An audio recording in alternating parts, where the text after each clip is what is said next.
Thank you all speakers for such an interesting conversation. While we have some small technical moment, I will introduce the next speaker.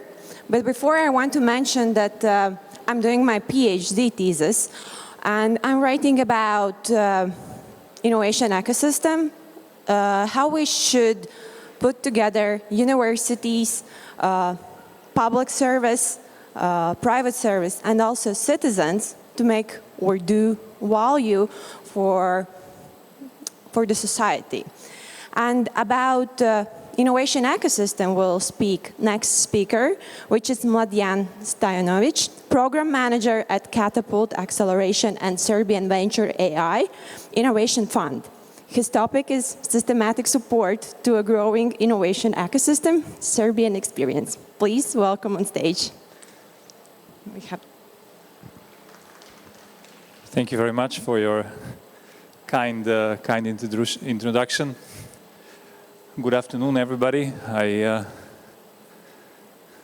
hope that you are awake after the lunch break. I'm coming from Serbia, and I'm with the Innovation Fund for the past 8 years, working on the design of financing programs for mainly startups, but also for traditional SMEs, academia, and the combination of those. So, just for clarity, Innovation Fund is not a for-profit organization, so we don't finance companies to make profit out of it. We are under the ministry that is in charge of innovation, and our main goal is to provide funding so the startup ecosystem or the innovations ecosystem can grow. So regarding the financing structure, we are using funding from the government, obviously, but we also use a lot of funding from EU. So instrument for pre-accession, I'm sure Moldova is using those funds as well. They're pretty generous funds, and we are using World Bank as a partner. So normally these are loans. You may say this is also government money because the government is paying that back. But the loans of the World Bank come very often with very good technical assistance for the institutional level, so that are us who implement these projects, but also for the community. So as I said, we are supporting mainly private sector. I think 90% of the funding that we provide go to private sector companies, mostly to startups, but also in some extent to SMEs. But we also involve academia in these programs that we do. Since 2011, this is where we started, so 13 years already. We started with 2 programs, some mini grants and matching grants. You can see those programs in the top right corner of the slides. And these were first programs that were actually going into this kind of innovative part of the economy. Startups were not even existing, so we sort of created a pull effect for them. At that time, probably there was about 20-30 startups in the country. Now there's about 850. This coincided very well with the formation of science technology parks. So these are very important institutions that host startups and people that are willing to engage in this program. So nowadays we have 10 financing programs that are more or less active throughout the year. And today I will talk more about the Katapult accelerator. So it's an acceleration program for seed-stage startups, and a program that we call Serbia Ventures, which is incentives programs for local VC companies. So Katapult, as I said, it's a typical accelerator. In one sentence, it's a seed stage accelerator that targets companies that are investable in short term. What that means, It means that we are interested in companies who look for investments and who are able to raise investments within more or less 1 year time. So if we're talking about startups and their potential to raise, and if we define success as an ability of one startup to raise a round, and I'm aware that the definition of success cannot be that, because once you raise $500,000, you are immediately in a race to raise another round and then a subsequent round, and very often most of the startups fail in this process. But if we say, okay, the fundraising, successful fundraising is a measure of success, we see that in order to do that, you need 3 things. So vision and determination, guidance, and funding if you want to grow. So vision and determination, these things go together. Vision is not enough. I have visions all the times, but I don't have determination, so I'm not a successful startup founder. I'm what they say, ecosystem builder.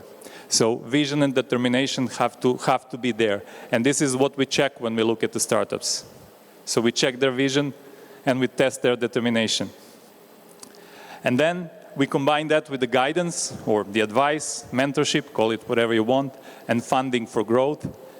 And we get to this success, the success of fundraising. So we are running the program since 2022. Actually, we started designing it in 2020 in the middle of COVID, time, and now we are actually selecting the fourth cohort of companies. So we are working with annual cohorts of about 20 companies, and we provide them mentoring, we provide financing, and we hope that they will be able to secure a round at the end of the process. So this is how the funnel looks like approximately. So we get about 120 applications from startups. We pre-select 40.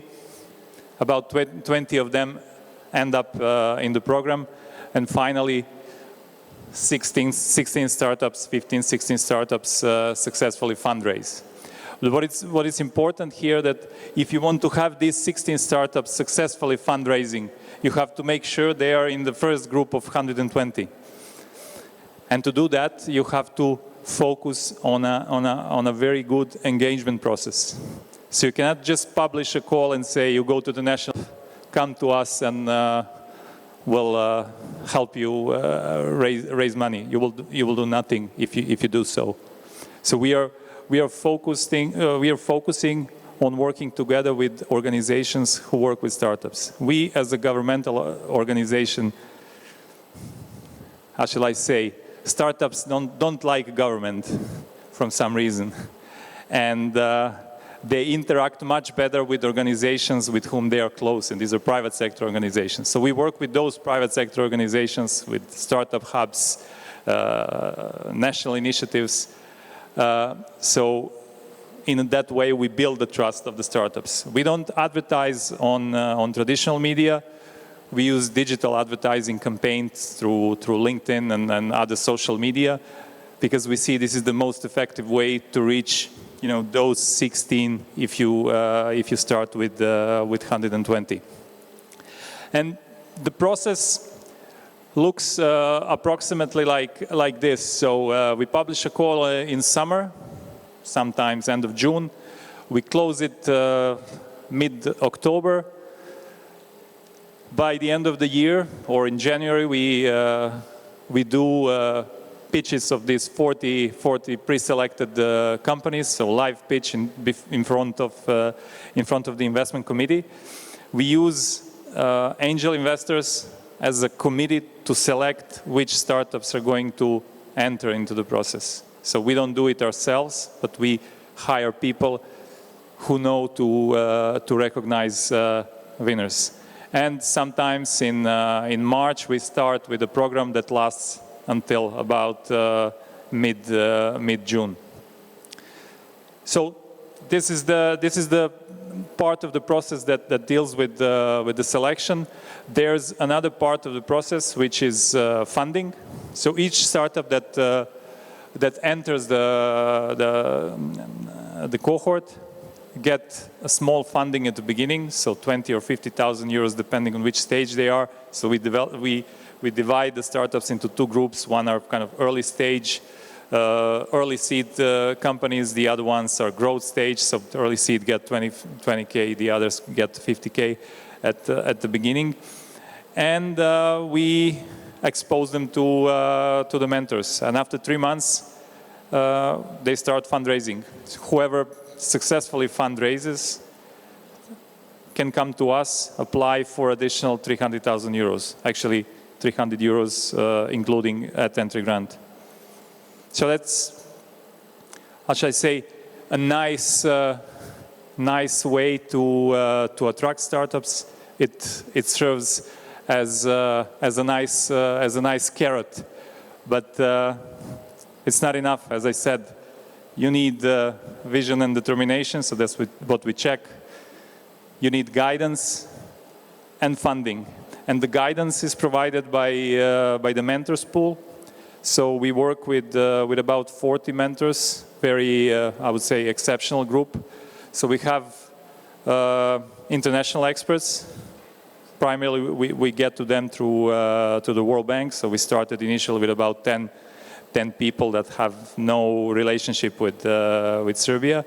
We use our expats working abroad, successful founders, investors, and we use local champions. We don't work with consultants because consultants, at least not with those consultants who didn't have their own startups. We work with legal experts because many times these startups are relocating for fundraising purposes, so they are starting new entities in different geographies. We work with investors, obviously with people who can write checks, so they are also our mentors. And we work with storytelling experts. Why storytelling experts? Because if you want to fundraise, you have to successfully and confidently pitch to the investors. And if you don't brush up your narrative, you'll probably fail in this process. So the relationship with mentors is also worked out in details. Each startup gets one dedicated mentor. We call them a lead mentor. And this mentor stays with the startup for the duration of the program. So they have weekly sessions, discuss all aspects of their business. And at the same time, startups can also approach other mentors from the pool. They are all subject matter experts from different fields. So if you need sales support, you can go to a dedicated person. If you need fundraising support, you can do so. You need to do something around your IP, you can do so. And this relationship is built at the very beginning of the program. So the week 2, we organize an off-site program of 5 days, where we put all the startups together, all the mentors together, sorry, and they actually pitch to another. So startups to the mentors, mentors to the startups. They get together. They are 24 hours more or less together in a remote place outside of Belgrade. And after that week, our goal is to matchmake them, to make lead mentors and startups working together. And we are trying to accommodate that each startup works with a mentor they want, and vice versa. So at the end of this process, the goal is to have startup confidently going to the investors and presenting their idea, confidently and coherently. The program looks approximately like this. So we start in mid-March normally, the first week or the week 0, is dedicated to introducing our corporate partners to the startups. So we work with Microsoft, with Google, with Amazon, with other corporates who offer very often a lot of useful and free stuff for startups. In week 1, we have what is called Residency Week, where we do matchmaking with the lead mentors. And then each week, each startup has 2 or 3 hours, 2 or 3 days sessions, joint sessions with a specific group of mentors. So they are covering specific parts of the business, of fundraising, scaling, so on. And at the same time, they have touch-base meetings with the lead mentors and individual sessions with subject matter experts. In week 8, we organize a demo day, which is an invite-only event for investors, where all startups that are in cohort present to them their businesses. So normally, this ends up with a group of about 50 investors that are interested in this group. And since then, the process of fundraising starts. Normally, we let the startups a period of 1 year. So if we start 15th of March, they have until 15th of March next year to fundraise. And this is if they successfully fundraise within this period, they can unlock the co-investment grant. If they fail, they lose the money. And that creates some kind of sprint for the startups, so they know that there is a hard deadline, and they are much more serious about fundraising than in other programs. So I mentioned that we started in 2022. So far, we had 2 cohorts completing the program entirely. Currently, we have the 3rd cohort until mid-March fundraising. The first 2 cohorts raised about $24.5 million in external investments. To that, we added about $8 or $9 million of grants. But what is more important, 32 out of 38 startups successfully fundraised. We've done programs of similar programs without mentoring support, without fundraising nudge, I would say, and the results in these programs were much different. We had 1 or 2 successful in fundraising, so this one turned out to be quite successful. The second program I'm going to talk about, and I'll talk about it briefly. It's a program that we call Serbia Ventures, and this is basically a program that incentivizes fund management companies to set up VC, to set up operations for venture capital funds in the country. So program is essentially very simple. We select a fund management company and we promise them 5 million euros provided they set up a fund under certain conditions in a certain deadline. So that's the essence how it works.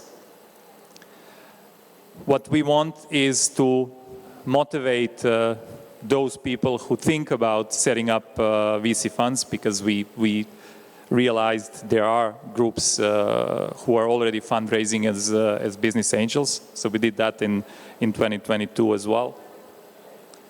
And we wanted to leverage these private investors and their funding by putting them systematically into a VC fund.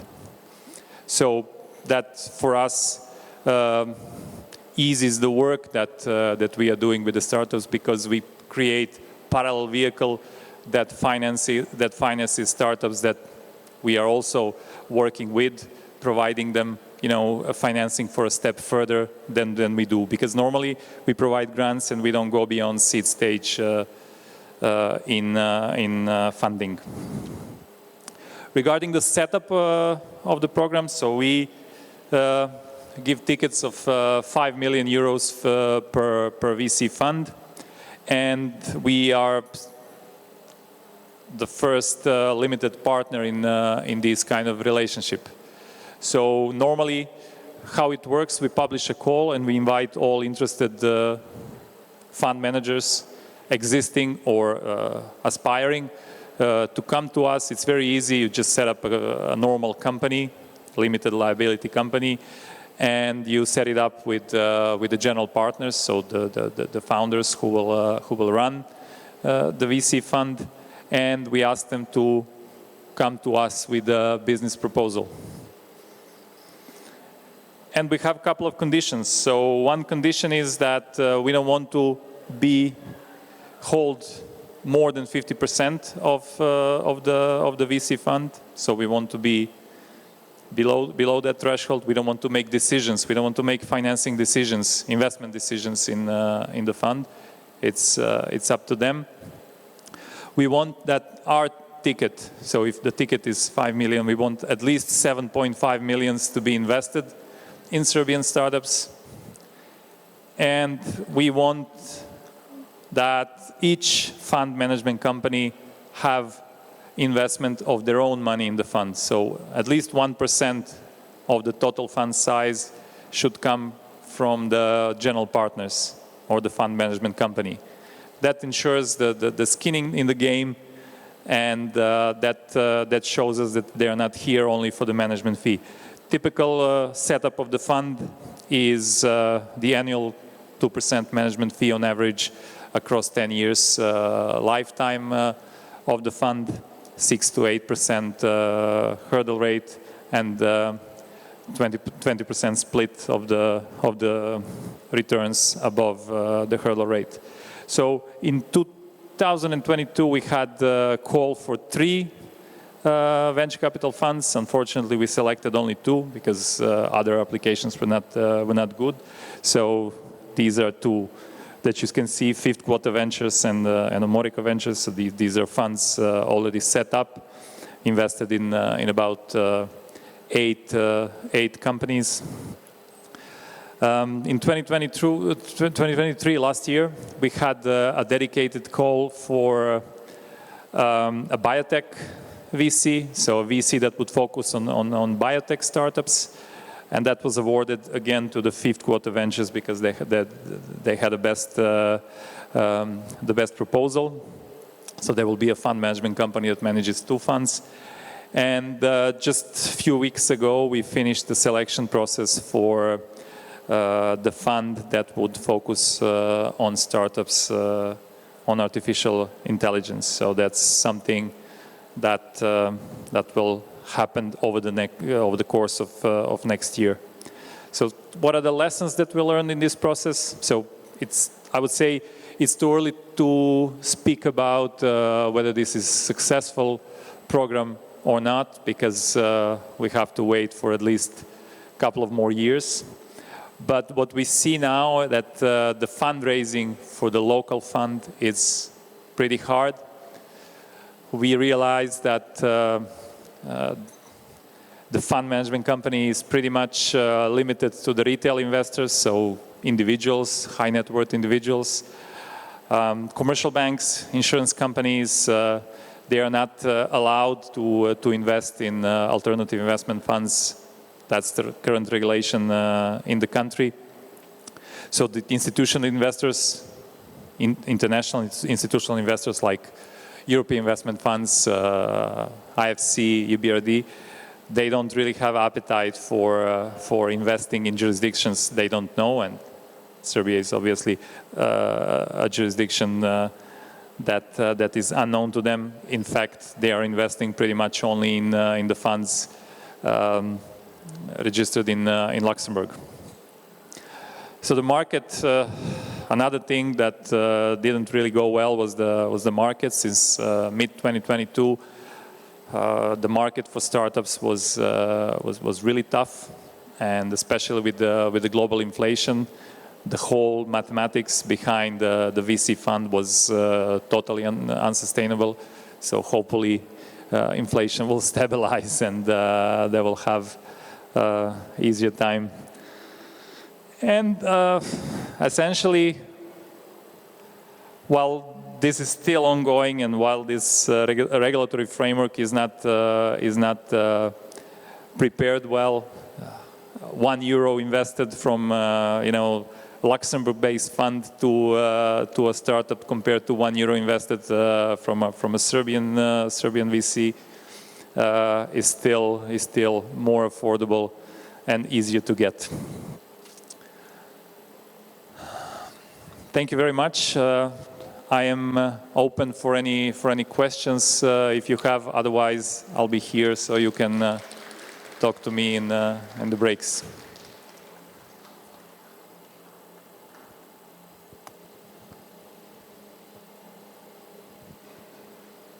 Questions?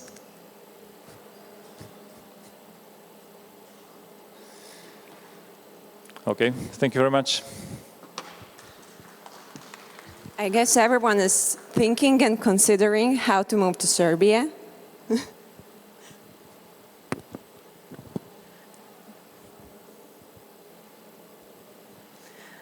Thank you for inspiration. And we now are jumping to another topic and to another speaker. And the next speaker will talk about, will AI replace influencers or supercharge the creator economy? Speaker Artur GURAU, co-founder at Granat, StoryCrafters, and Soofragio, co-founder of RAM Impact, and also author of podcast Departe. Am I good? Thank you. Welcome on stage. Thank you. And can I have the clicker? Thanks. Bună la toți! O să discutăm un pic despre influenceri și despre inteligența artificială. Sper că topicul este interesant pentru voi. O să fie cu exemple, o să fie cu posibilitatea să-mi adresați inclusiv întrebări. Eu vreau să vă încurajez inclusiv să mă găsiți pe Instagram, să faceți, nu știu, poze, video, notițe și o să ne conectăm astfel. Deci, hai să discutăm despre inteligența artificială. Cine o știe pe Michela? Știe cineva de Michela? Nu știe nimeni. Ok, vă spun eu. Atunci, Michela este primul influencer virtual dezvoltat de o companie care, iată, pe parcursul la ultimii 6 ani, dezvoltă contul ei, puteți să o găsiți pe Instagram, Lil Michela. Este primul robot, ea și se prezintă, adică ei nu încearcă să ducă în eroare lumea, să zică că noi suntem autentici. Nu, ei recunosc că asta este munca unei echipe și Lil Michela are colaborări deja cu mai multe branduri. Deci asta este un business care face zeci și sute de mii de dolari, de euro în fiecare lună. Așa arată contul ei, care promovează, iată, unul din ultimele postări promovează un eveniment ca acesta. Este vorba de Instagram Summit. Noi am dezvoltat împreună cu StoryCrafters, să vă spun foarte scurt, este o platformă de colaborare cu influenceri. Noi avem pe platforma noastră mai mult de 100 de creatori de conținut și am dezvoltat un mecanism de analiză a profilurilor creatorilor de conținut și de estimarea valorii contractelor cu acești influenceri. Respectiv am făcut auditul creatoarei de conținut Michela și am acoperit partea de preț pentru că noi nu avem statistica ei ca să facem estimarea de preț, o să vă arăt asta la alte exemple, dar putem să vedem mai multe informații, să ne facem o idee generală despre Michela. Deci ea scrie despre modă, stil de viață, activism social, audiența ei este generația Z, millennials, putem să vedem care este personalitatea ei, că e creativă, implicată social, modernă, stilul de comunicare, valorile, și potential brand alignment. Asta înseamnă că noi de fiecare dată când facem analiza unui creator sau creatoare de conținut, deodată indicăm pentru cine ar fi potrivită ea, cine ar avea cel mai mult de beneficiat dintr-o colaborare cu acest creator de conținut. Și aici vedem branduri de modă, sustenabilă, companii tech, organizații non-profit care promovează protecția mediului sau implicare civică. Alright. De ce a fost interesant pentru mine, de exemplu, să vă dau acest exemplu? Pentru că ea, la ultimele alegeri din Statele Unite, a fost folosită pentru mobilizarea și informarea tinerilor pentru a se înregistra la vot.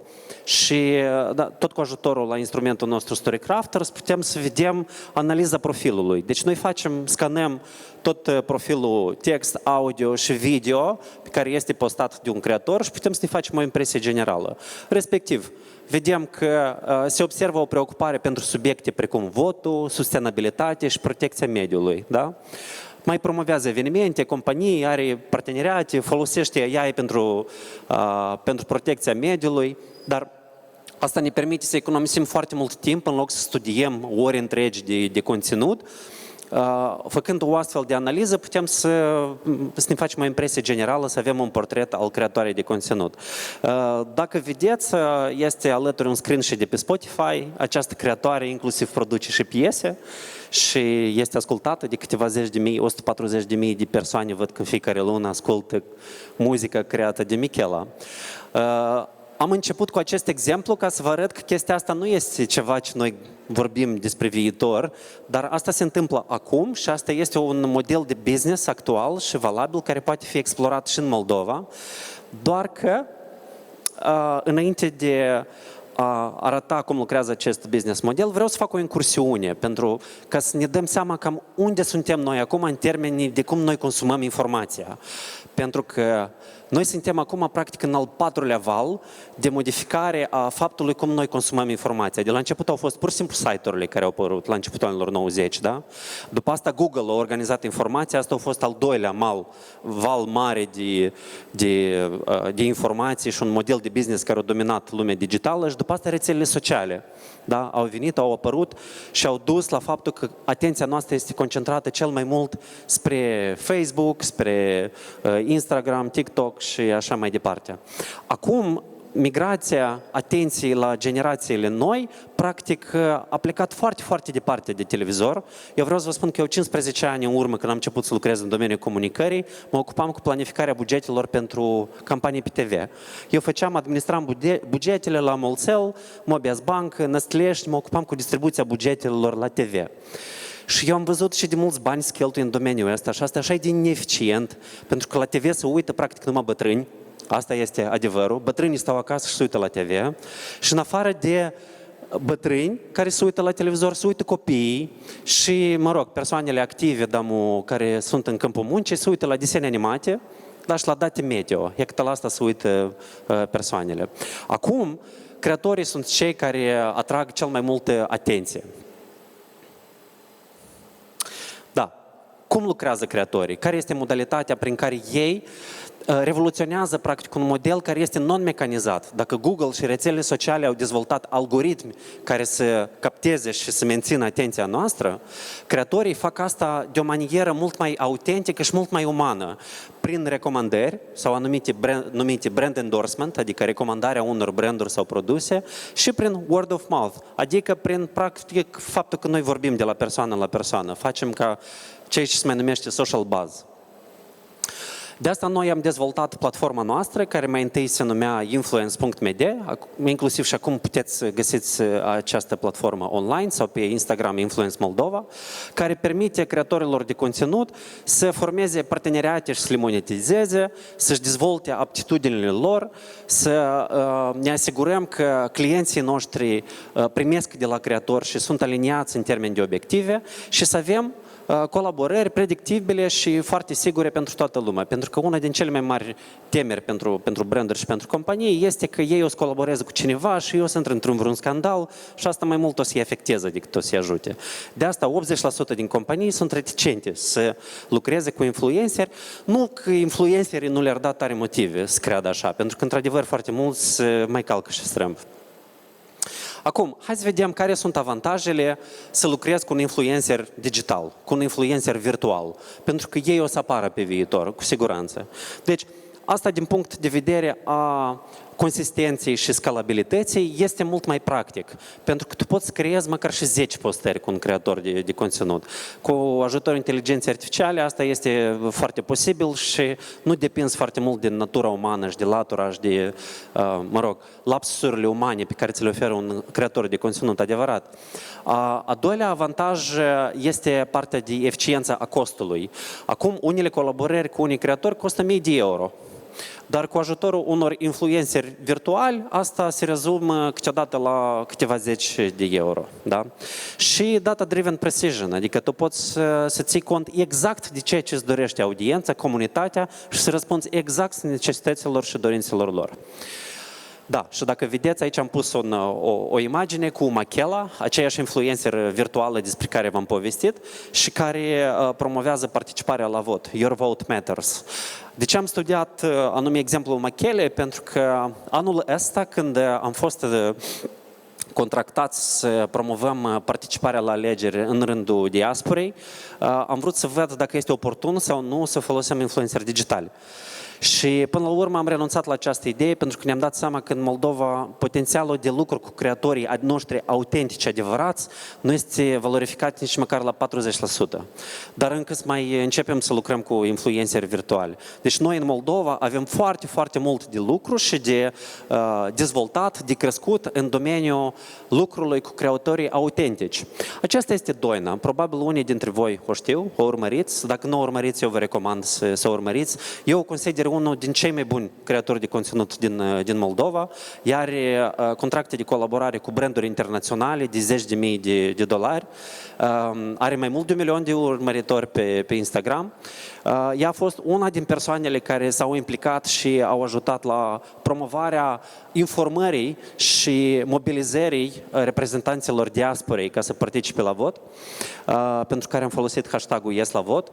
Și aici vreau să spun despre 3 mari avantaje al lucrului cu un creator de conținut, autentic, adevărat.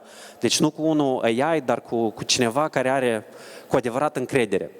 În primul rând este partea de autenticitate și partea emoțională care ne face să-i urmărim și de care noi ne atașăm și care de fapt ne convinge până la urmă să încercăm un produs sau să cumpărăm un anumit serviciu.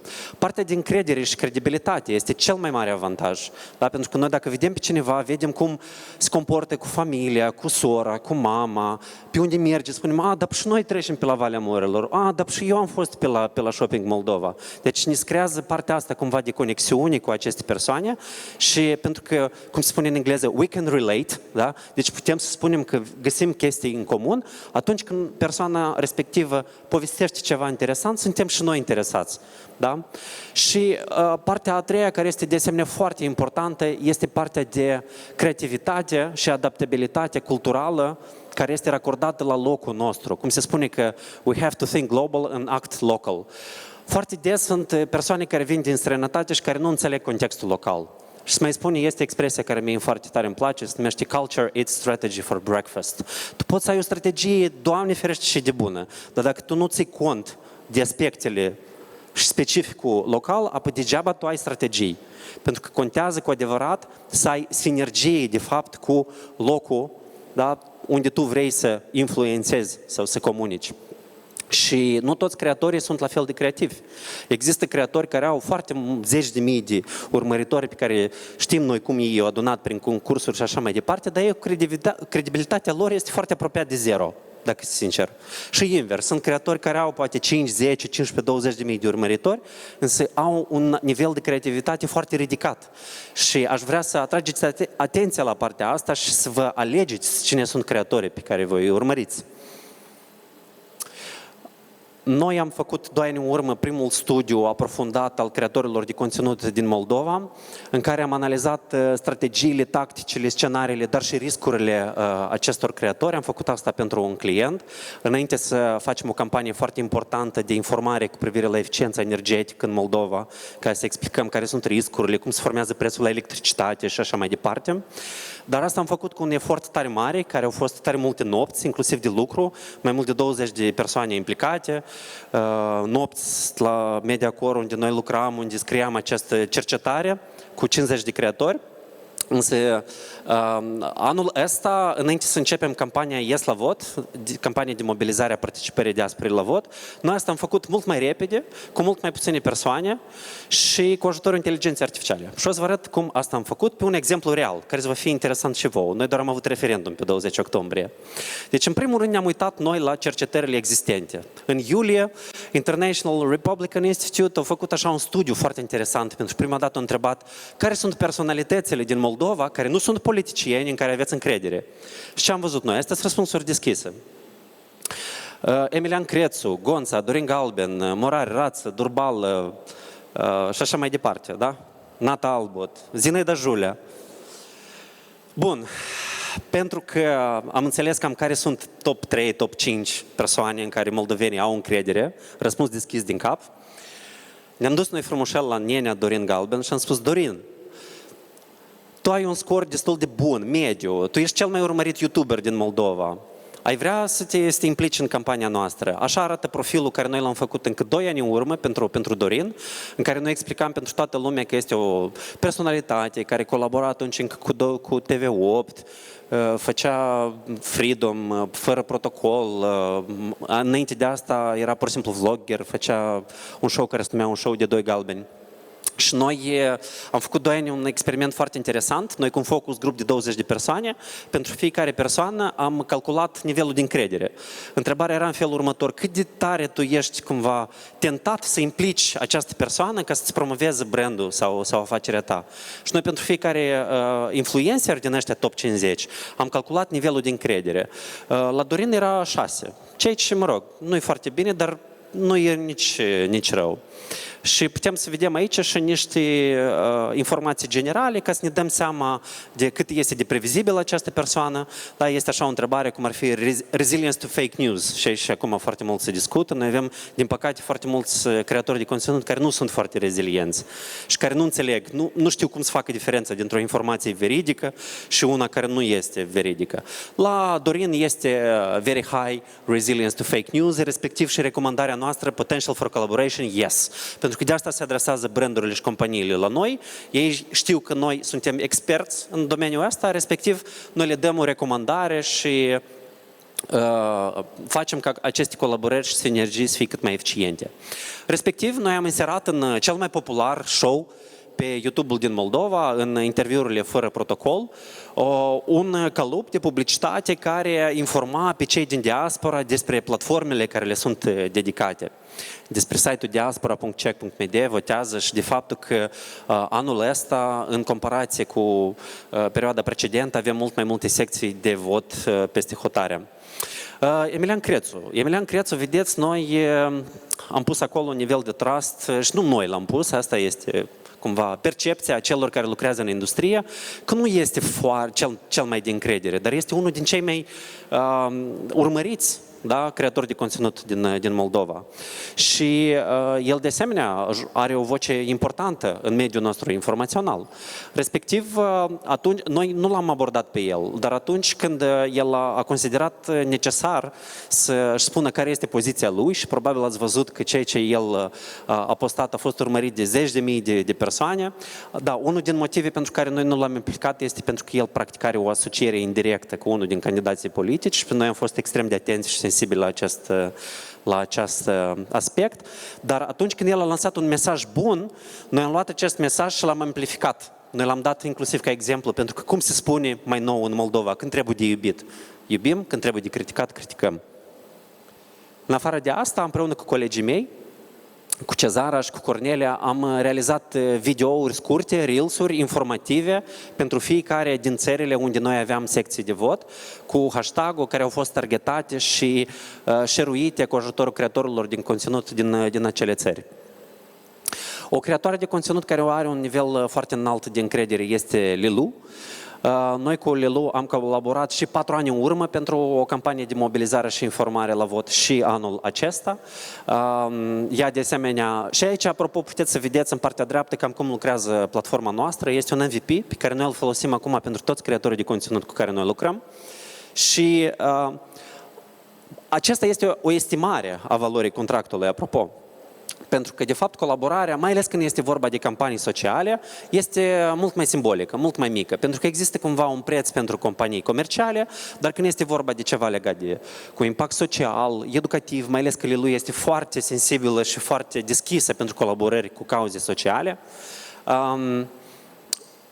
costul acestor colaborări este mult mai mică.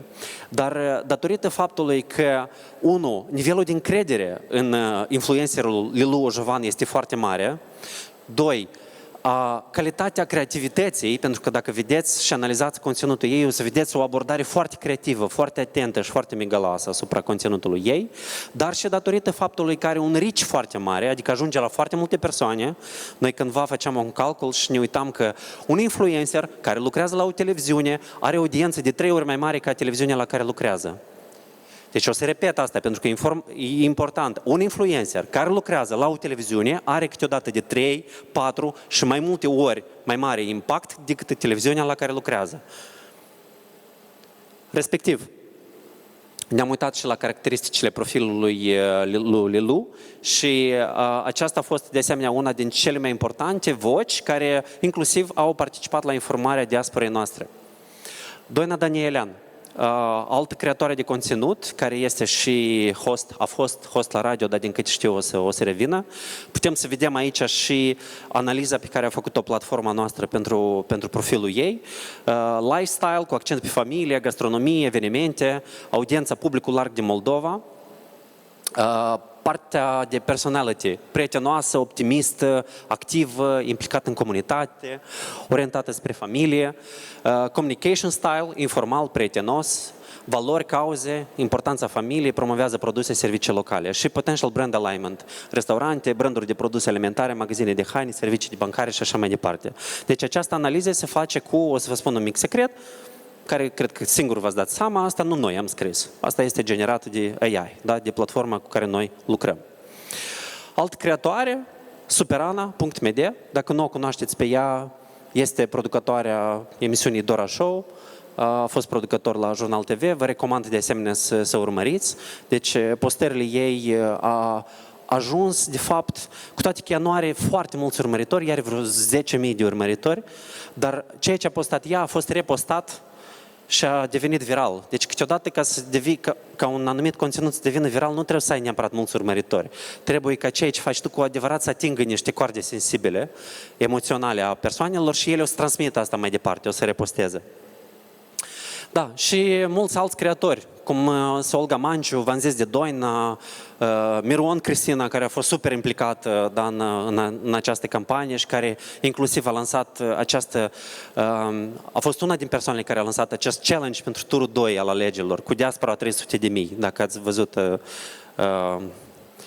Da. Și mulți alți creatori care s-au alăturat campaniei și au lansat mesaje importante. Unii din acești creatori care au fost inițial implicați pentru a lansa mesaje cu impact informativ, civic, general, fără să promoveze vreun candidat, după asta au fost abordați de stafful electoral al Maiei Sandu și, de fapt, asta s-a transformat mai departe și în endorsement pentru președinta Republicii Moldova. Ce avem noi la moment? Noi la moment avem vreo 130 de persoane, creatori de conținut în Moldova. Noi, în general, avem la momentul actual vreo 700 de persoane care se auto-identifică ca influenceri.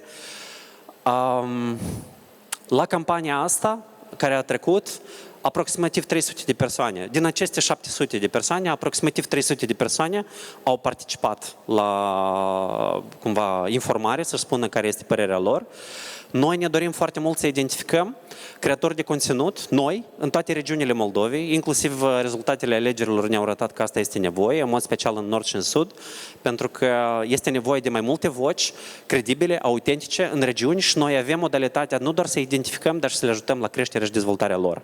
Iar această rețea de creatori de conținut din Moldova poate fi unită și trebuie să fie conectată la toate oportunitățile și la toți ceilalți creatori de conținut care sunt stabiliți în alte țări din Europa, mai ales în procesul nostru acum de integrare al Moldovei în Uniunea Europeană, este necesar să vedem cât mai bine putem să creăm poduri digitale de comunicare și de colaborare, ca să avem cu adevărat o rețea puternică, pentru că puterea nu este neapărat în puterea unei singure persoane, dar în puterea acestei rețele, care de fapt, inclusiv cum a arătat rezultatele campaniei Yes la Vot, a făcut diferența. Noi asta deja facem. Facem analiza angajaților și persoanelor care lucrează în companii și în organizații. Puteți să ne oferiți o listă cu 100 de persoane care lucrează la voi și noi vă arătăm cine din aceste 100 de persoane deja au capacitatea să devină brand ambasadori pentru compania voastră. Pentru că asta a arătat cercetarea noastră. Viitorul este nu al influencerilor generaliști care povestesc doar despre lifestyle, dar cei care au expertiză și care învață de la influenceri de cum pot să-și facă vocea mai puternică. Cu ajutorul analizei sentimentelor vedem exact care este domeniul care trebuie de dezvoltat și îi ajutăm, instructăm pe bază de challenge-uri, mentorship și cu o bază teoretică de suport. Asta este formula pe care noi o folosim.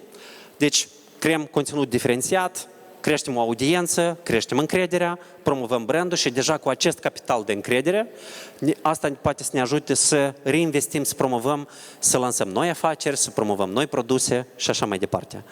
Asta am fost eu. StoryCrafters este denumirea startup-ului nostru, care lucrăm deja de vreo 2 ani.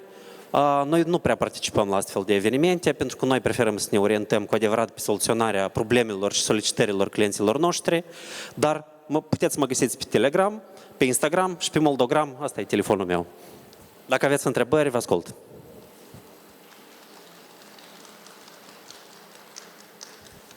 Nu sunt întrebări? Nu sunt întrebări. Mersi tare mult, o zi bună! Thank you, Artur. And I can actually highlight that the previous speaker and also Artur, they highlighted that the voice for citizens, for people not working or not being in the circle where we are, actually are those organizations or influencers. And since we have here many representatives from companies, I would suggest do more influencer marketing, do trust influencers, because you see how big impact they can actually do on many things. Now we are jumping to another topic, very interesting topic, boosting energy efficiency in the residential sector, financing mechanism, innovation and digitalization. I would like to invite on stage Lucia ARSENII, Deputy Director of the National Center of Sustainable Energy. The floor is yours.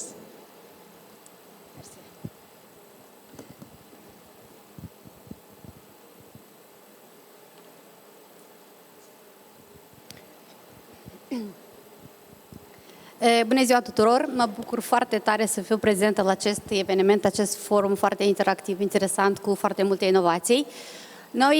Eu reprezint Centrul Național pentru Energie Durabilă și o să vă fac o prezentare a programelor de finanțare pe care centrul le gestionează și totodată o să pun accent mai mult pe partea digitalizare, cum noi ca centru dorim să promovăm digitalizarea și cum dorim să aplicăm aceste noi aspecte informaționale în activitatea noastră, ca să eficientizăm activitatea, ca să oferim cât mai mult acces către produse de finanțare care să fie cât mai ușor gestionate de către centru și de potențiale beneficiari ai centrului.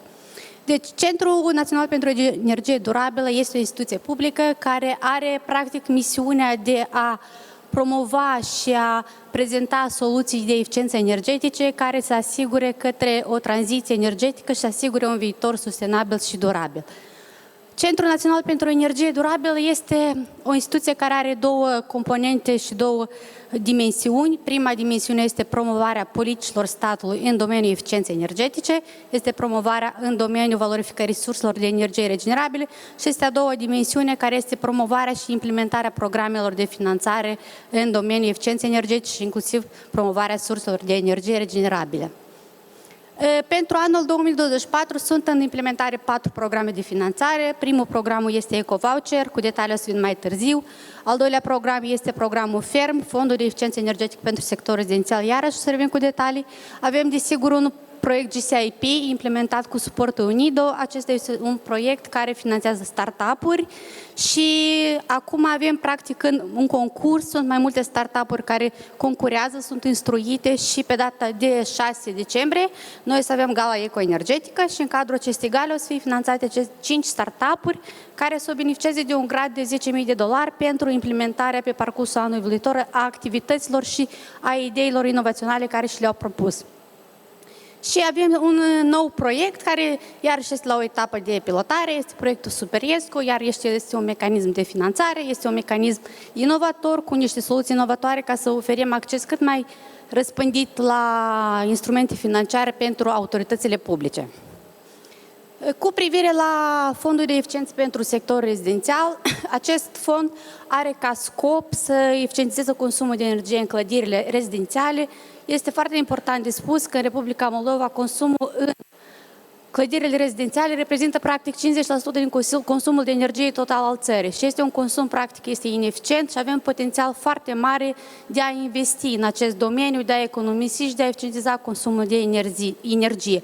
Noi ne axăm pe două categorii de beneficiari. Avem blocurile multietajate care sunt administrate de asociații de proprietari din condominii și avem casele individuale care sunt gestionate de proprietari, persoane individuale.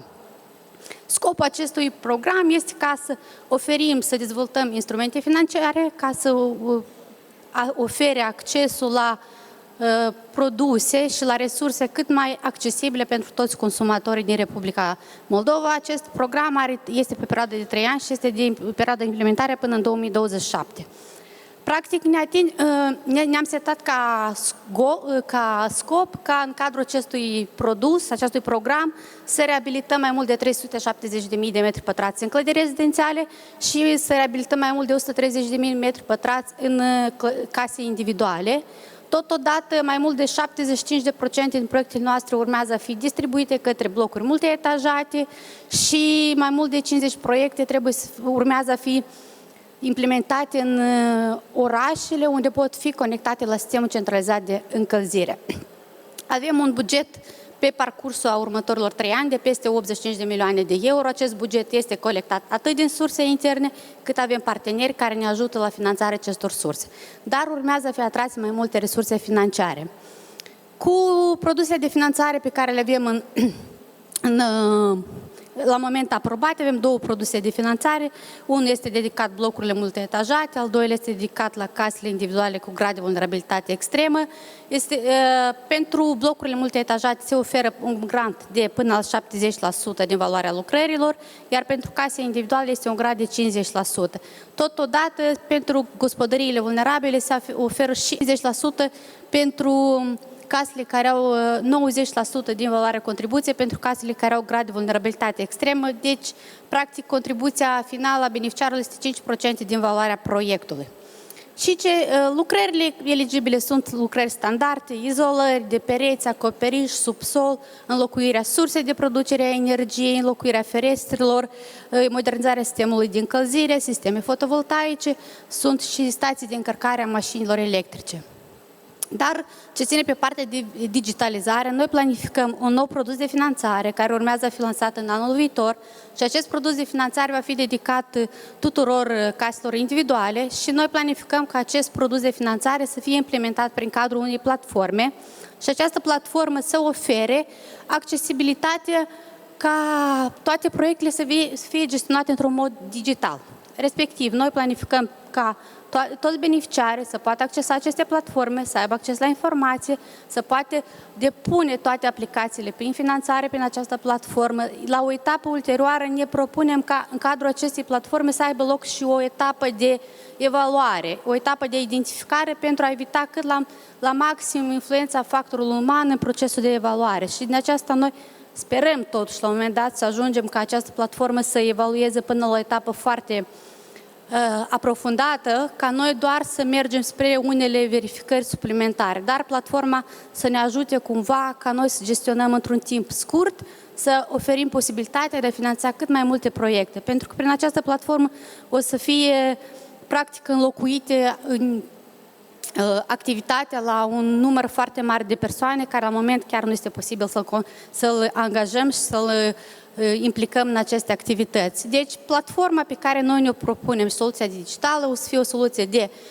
colectarea propunerilor de proiecte, o soluție de colectare, o soluție de monitorizare în timp real a implementării proiectelor, monitorizare la fiecare etapă acestor proiecte. De asemenea, va fi o platformă în care o să fie făcută și o monitorizare post-implementare. O să fie o platformă în care o să fie verificate care sunt consumurile de energie până la implementare și după implementare, ca fiecare beneficiar în această platformă să vadă dacă proiectul său și-a atins scopul, dacă și-a atins obiectivele și dacă sunt economiile planificate. Al doilea program de finanțare pe care este la noi în derulare este programul Eco-Voucher. Nu știu dacă cineva a auzit de vouchere pentru electrocasnice, am încercat să mediatizăm foarte tare acest program. Acest program este o continuitate a unui program pilot dezvoltat de Katapult Moldova și finanțat de Uniunea Europeană, care a început în 2023 și iar în 2024 el a fost aprobat la scară națională. Și în cadrul acestui program, noi ne propunem ca obiectiv să oferim vouchere pentru înlocuirea electrocasnicele care au un consum ineficient.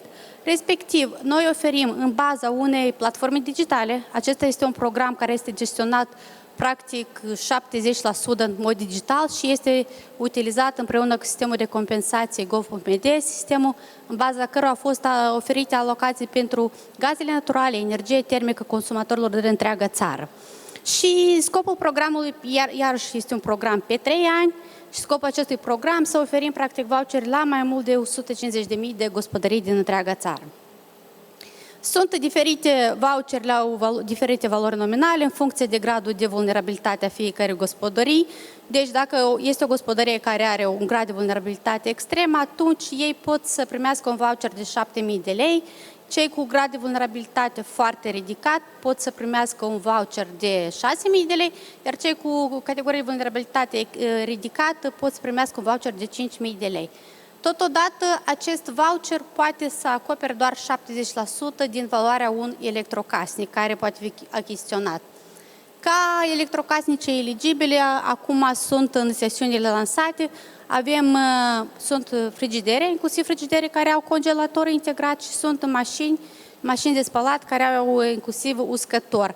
Iarăși punem accent pe eficiența energetică și este obligatoriu ca aceste produse să corespundă unor clase de eficiență energetică superioare și pentru mașini de spălat noi promovăm mașinile care și finanțăm care au doar clasa A sau B. Pentru frigidere vin mașini de spălat care au clasa A, B, C, D. Ce ține de partea digitalizare, noi avem o platformă electronică digitală, este modulul Eco-Voucher. În cadrul acestei platforme, noi practic identificăm automat toți potențialii beneficiari de vouchere în funcție de anumite criterii. Putem în această platformă să analizăm profilul la tuturor gospodăriilor care avem. Noi am identificat circa 6 profiluri de consumatori în funcție de anumite categorii, în funcție de numărul de copii în gospodărie, numărul de pensionari, numărul de persoane cu nevoi speciale sau în funcție de numărul de consumul de energie și în baza acestor date avem practic informația despre 700.000 de consumatori de întreaga țară și am făcut o analiză și am identificat aceste profiluri. Și pentru aceste profiluri am stabilit un număr oarecare de vouchere care au fost alocat și aceste vouchere iarăși s-au fost alocate digital printr-o platformă IT și fiecare gospodărie a primit în cabinetul său personal acest voucher. Pentru a fi informați, iarăși cu ajutorul platformelor informaționale, noi am notificat acești beneficiari prin SMS sau prin e-mail, automat s-au transmis aceste mesaje. Totodată, pentru informare, utilizăm soluții ca un apel robotizat care contactează beneficiarii la număr de telefon și informează că, uitați, să beneficiați de acest program și puteți contacta pentru detalii la linia fierbinte. Inclusiv prin această platformă digitală, noi avem oportunitatea de a monitoriza în regim online cum sunt valorificate aceste vouchere. Și magazinele partenere care noi le avem tot au acces la această platformă și practic toată activitatea care se face, ei Când se valorifică un voucher, informația se depune, se prezintă, se încarcă în platformă și noi vedem la orice moment cine și ce activități au întreprins și iarăși tindem ca această platformă să o digitalizăm în continuare și să ne ofere posibilitatea și în procesul de verificare a valorificării acestui voucher. Este un proces foarte migălos, care necesită atenție la foarte multe documente și noi încercăm cât mai mult să dezvoltăm această platformă la maxim ca să ne ofere toate sistemele informaționale, conexiunea cu sistemele informaționale care sunt existente, o analiză cât mai detaliată, să verifice din start corectitudinea informației prezentate și sperăm că aceasta în anul viitor activitatea dată să fie digitalizată practic integral și noi, factorul urma, să existe doar 2-3 persoane care să poată gestiona anumite detalii tehnice. Practica aceasta ca o instituție nou formată, noi avem colaborare cu foarte mulți parteneri, avem parteneri din Uniunea Europeană pentru care noi avem finanțări de peste 12 milioane de euro, avem parteneri cu GIZ-ul care oferă multă asistență tehnică și resurse financiare sunt alocate și aici este o listă integrală cu toți partenerii pe care noi avem și colaborăm în continuare și noi tindem să devenim o instituție cheie în Republica Moldova, o instituție cheie care să fie un punct focal pentru a promova și a informa cu privire la soluțiile de eficiență energetică și totodată tindem să digitalizăm toată activitatea noastră și promovăm aceasta. Vă mulțumesc mult!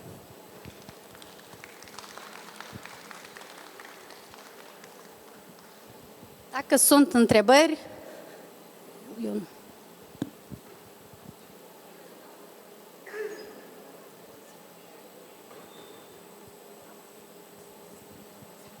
Thank you very much. I started to think, do we have such an initiative in Latvia? And I think I couldn't remind anything. Thank you, all speakers who covered the second part.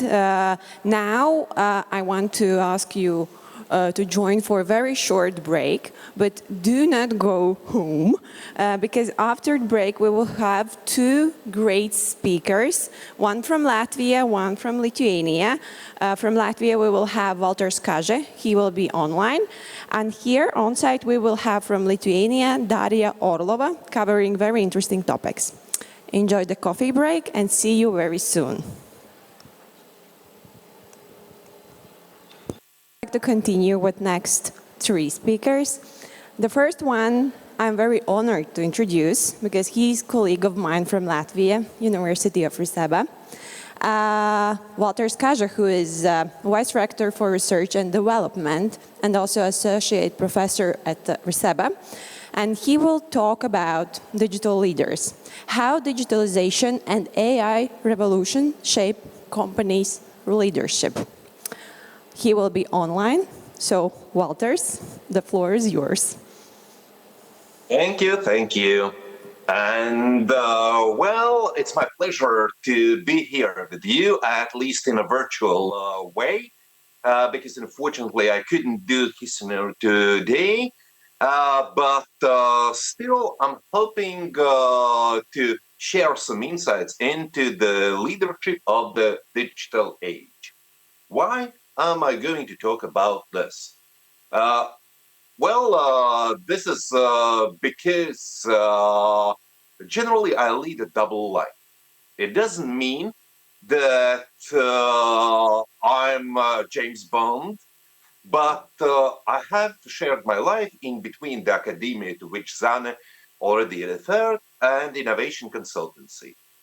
Being for almost 30 years in leadership roles with companies in finance, companies in FMCG, and always leading the innovation functions for these companies, I had discovered some things for myself during this long journey, which I would be happy to share also with you, particularly in relation to the digital transformation and the growing trend of AI. As one who had been early on this trend, and since 2018 we have launched our own AI solution, which is able to profile consumers and provide recommendations for products, brands, and drive the strategy for these brands. I believe that we are living in a time of change. And therefore, I have three stories for you today. The first one is about the changing world. The second story is about some things and some creatures in this digital world. And finally, last but not least, the leaders of the digital age. So let's start with the changing world. Well, as one of my favorite speakers, former US President John Kennedy has said, change is the law of life. And those who look only to the past or to the present are certain to miss future. It's like driving the car just by looking into the rearview mirror. You have to take a glance time from time there to realize where you are today. But if you would be explicitly driving just by relying on your mirror, unlikely you will get past the next turn. So it means that sometimes we need new insights. And businesses who would love to be sustainable, they have to change certain ways they think about the business, about the world, their customers, and themselves. They need a change of paradigm. And this change starts with changing our perception of two major things that are driving our businesses, that are driving the world. The first one is globalization, and the second is digitalization. So let me start with those two things. First of all, globalization. Today it shapes the world. Look at this chart on the screen. Well, just at the beginning of 20th century, there were just slightly over 1 billion population of the world. In 1950, there were roughly 2.5 billion people in the world. Just a decade ago, there were a number of singers who referred to 5 or 6 billion people in the world. But guys, let me congratulate you on hitting the number of 8 billion already in late 2023. So a year ago, we have hit the new milestone. What does it mean for business? First of all, we're living in a common world marketplace, and having 8 billion potential consumers, customers, might seem like a very lucrative option. So there are more customers, right? And that's an opportunity for us. At the same time, we have a challenge. Do we know these customers? Do we really understand their behavior? Are we able to adapt our innovations to their liking? Look again at this chart very carefully. As you might see, the most of our potential customers, they are coming from Asia. At the same time, by relative growth, Asia is giving up the positions. It's starting to decline compared to the relative growth of African continent. So if we look forward for 50 to 100 years, we might expect that there will be a lot more customers who are originating from African continent. What does it mean for us? It means different culture, different perception of products and propositions, different perception of the communication we make for our target audiences, different packaging, different taste and flavor preferences for food products. So a lot of unknown. So if we're in this huge world, we have to learn the new ways and new understanding of our customers to tackle with their needs. And moreover, this also influences the competition. As you might understand, well, if you are not going into this common marketplace, if you're not adapting your innovations, your products to customers from Asia and Africa, somebody else would do it for you. Somebody who's your competitor.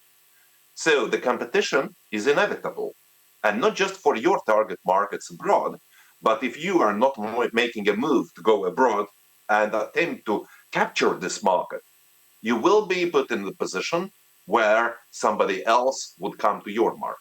So if you're not going to China, well, just wait for Chinese companies come for your business here in Moldova or Latvia. So that's what globalization means for us today.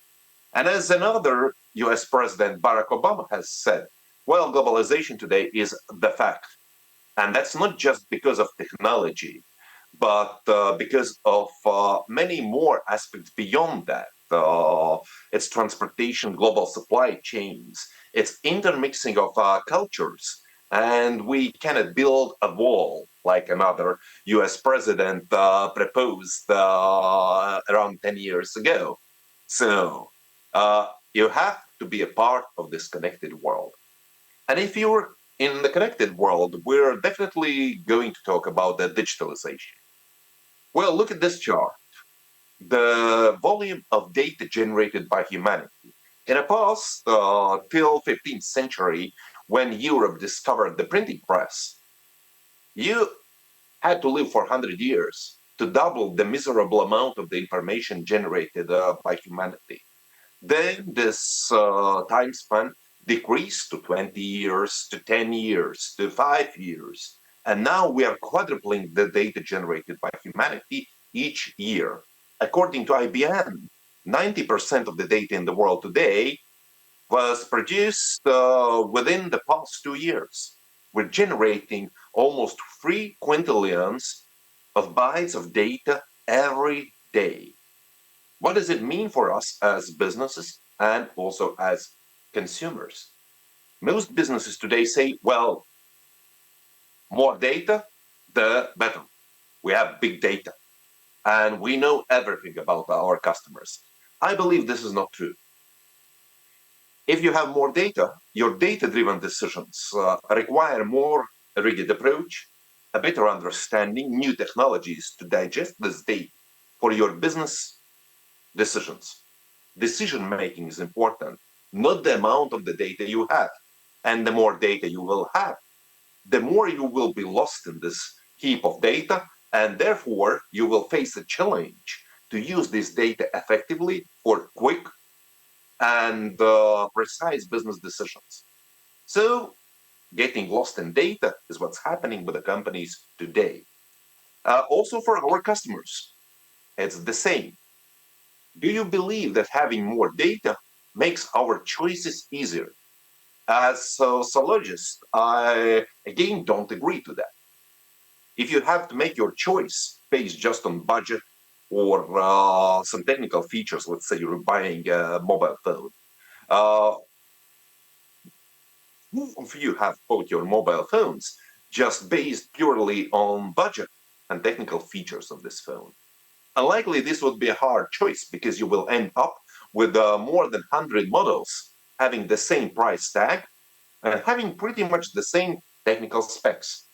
So to narrow this down, you are first applying certain irrational filters, like these are 5 or 6 brands I trust.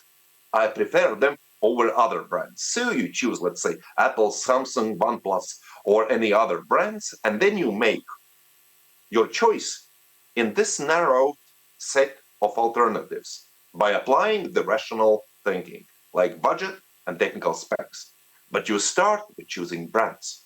So the more there is data, the more there is choice in the market, the more likely your first decisions will be pretty much emotional, driven by brands, driven by your attitudes and values. So our customers are becoming increasingly emotional. It's harder to work with them. And at the same time, they gain power.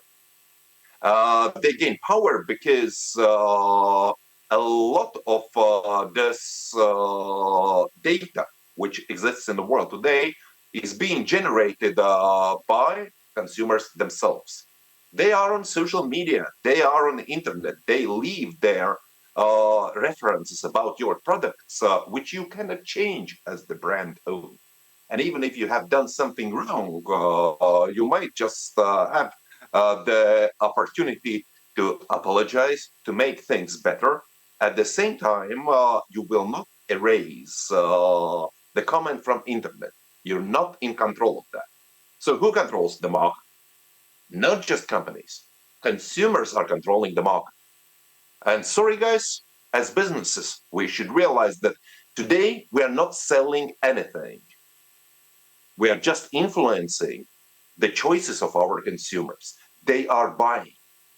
but they are in position to decide will they choose us or any other alternatives. So the power is with consumer.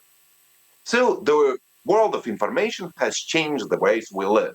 And as Bill Gates has said, we're living in such an exciting time in the age of information. And it's not just about computers, tools, technologies.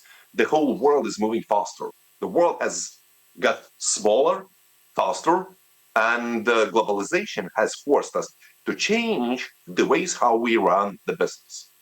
And I might define those four key new pillars of the new digital era. First of all, let's change the paradigm of digital transformation. This is digital transformation reimagined. Let's become more efficient in using the data instead of just acquiring a lot of data and talking of big data and feeling proud of that. Let's make the use of this data. It means we need new technologies in our world, and also we need to develop new type of human capital capable to use these technologies in this digital environment. This leads me to our next story. So about all things and creatures digital. And the paradigm which I'm willing to change here is the one with which most of the companies are still living today. Most companies believe that digital transformation is a kind of automation and digitalization of their processes. Oh, they are damn wrong. They are mixing up digital transformation with two other terms. Digitization, which is the move from analog to digital world. Let's say you are scanning your document. This is digitization, not digital transformation. Then digitalization, which is using digital data to simplify the way how you work. But the processes generally do not change. It's like you had to go with a paper to your boss for a signature 10 years ago. Now you're sending this in email or via the document workflow system. Basically, the process is the same, just the format has changed. It's digitalization. However, digital transformation is a creation of new processes which add new value to every customer interaction. And this is largely very different from what most companies think. So 10 years ago, when we talked about digitalization in 2014, and today, when we are talking of digital transformation, the world has changed remarkably. In past 10 years ago, most of the activities which were digitalized were related to customer-facing operations. Digital competencies were non-existent in companies, so they used outsourced services and they insourced these digital competencies in their companies. That was the rise of digital agencies. They could support companies, they can sell their products easy, and everybody was obsessed with digital marketing, customer engagement, the split between the mobile and the digital world. Today, it's not anymore like this. Today, digitalization of customer service alone is not sufficient.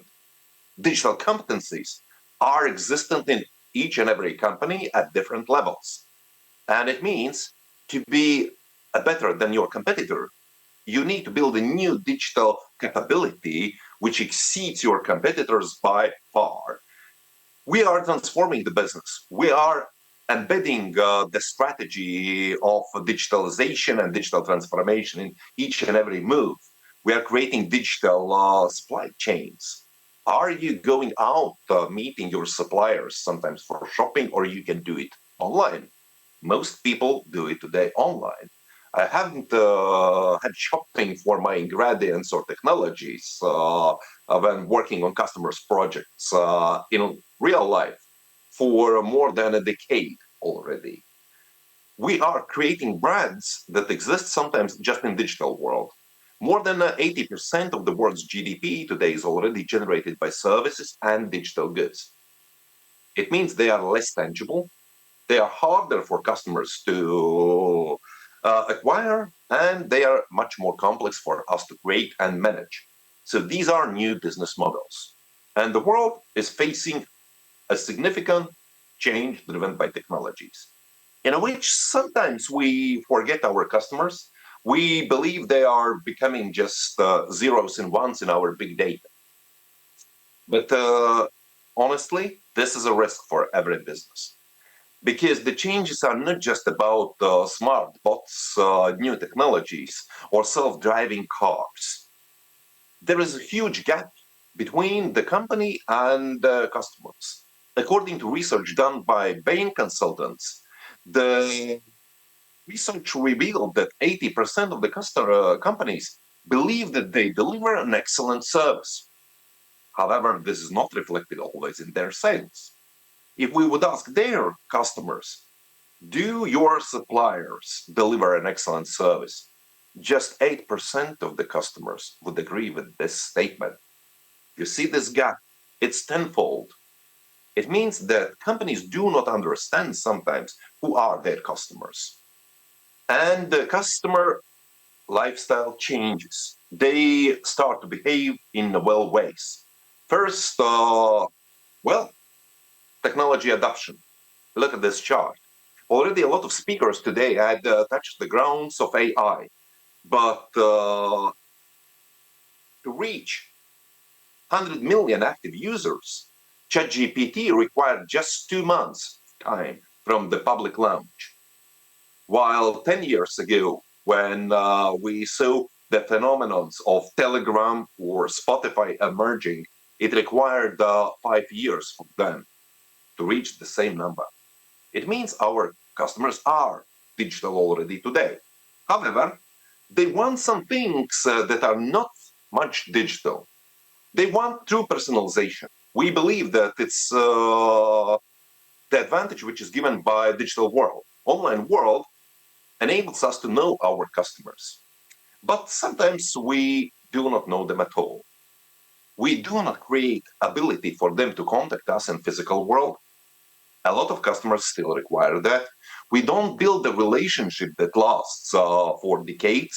We see that it's easy to get another customer among those 8 billion prospects in the world, and we forget about building the relationship with the customer in which we had already invested to acquire it and to grow their business and to grow our business by growing theirs.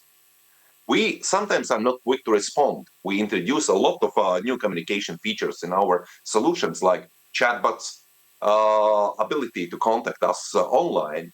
But if you talk to chatbot as a customer, you expect it to reply right away, not being driven by a real life person who would forget to reply to inquiry in a day or even 2 days. Basically, this would be a lost business. And last but not least, humans are transforming the world. Technology is transforming the world. But we are dependent on sustainability of the planet to be able to work and lead the business there. It means that, guys, sorry, there are not just virtual organizations, societies, or consumers. There are real people, real organizations, and they are building the relationship, but in a digital world. And today, more than a half of companies plan a major transformation to improve not just customer service, but customer experience. And more than 70% of them believe this is their future competitive advantage. To put it shortly, business priorities change. According to the research by Dimension Data and Capgemini, 81% of companies consider that user experience rather than just service excellence is what is their priority.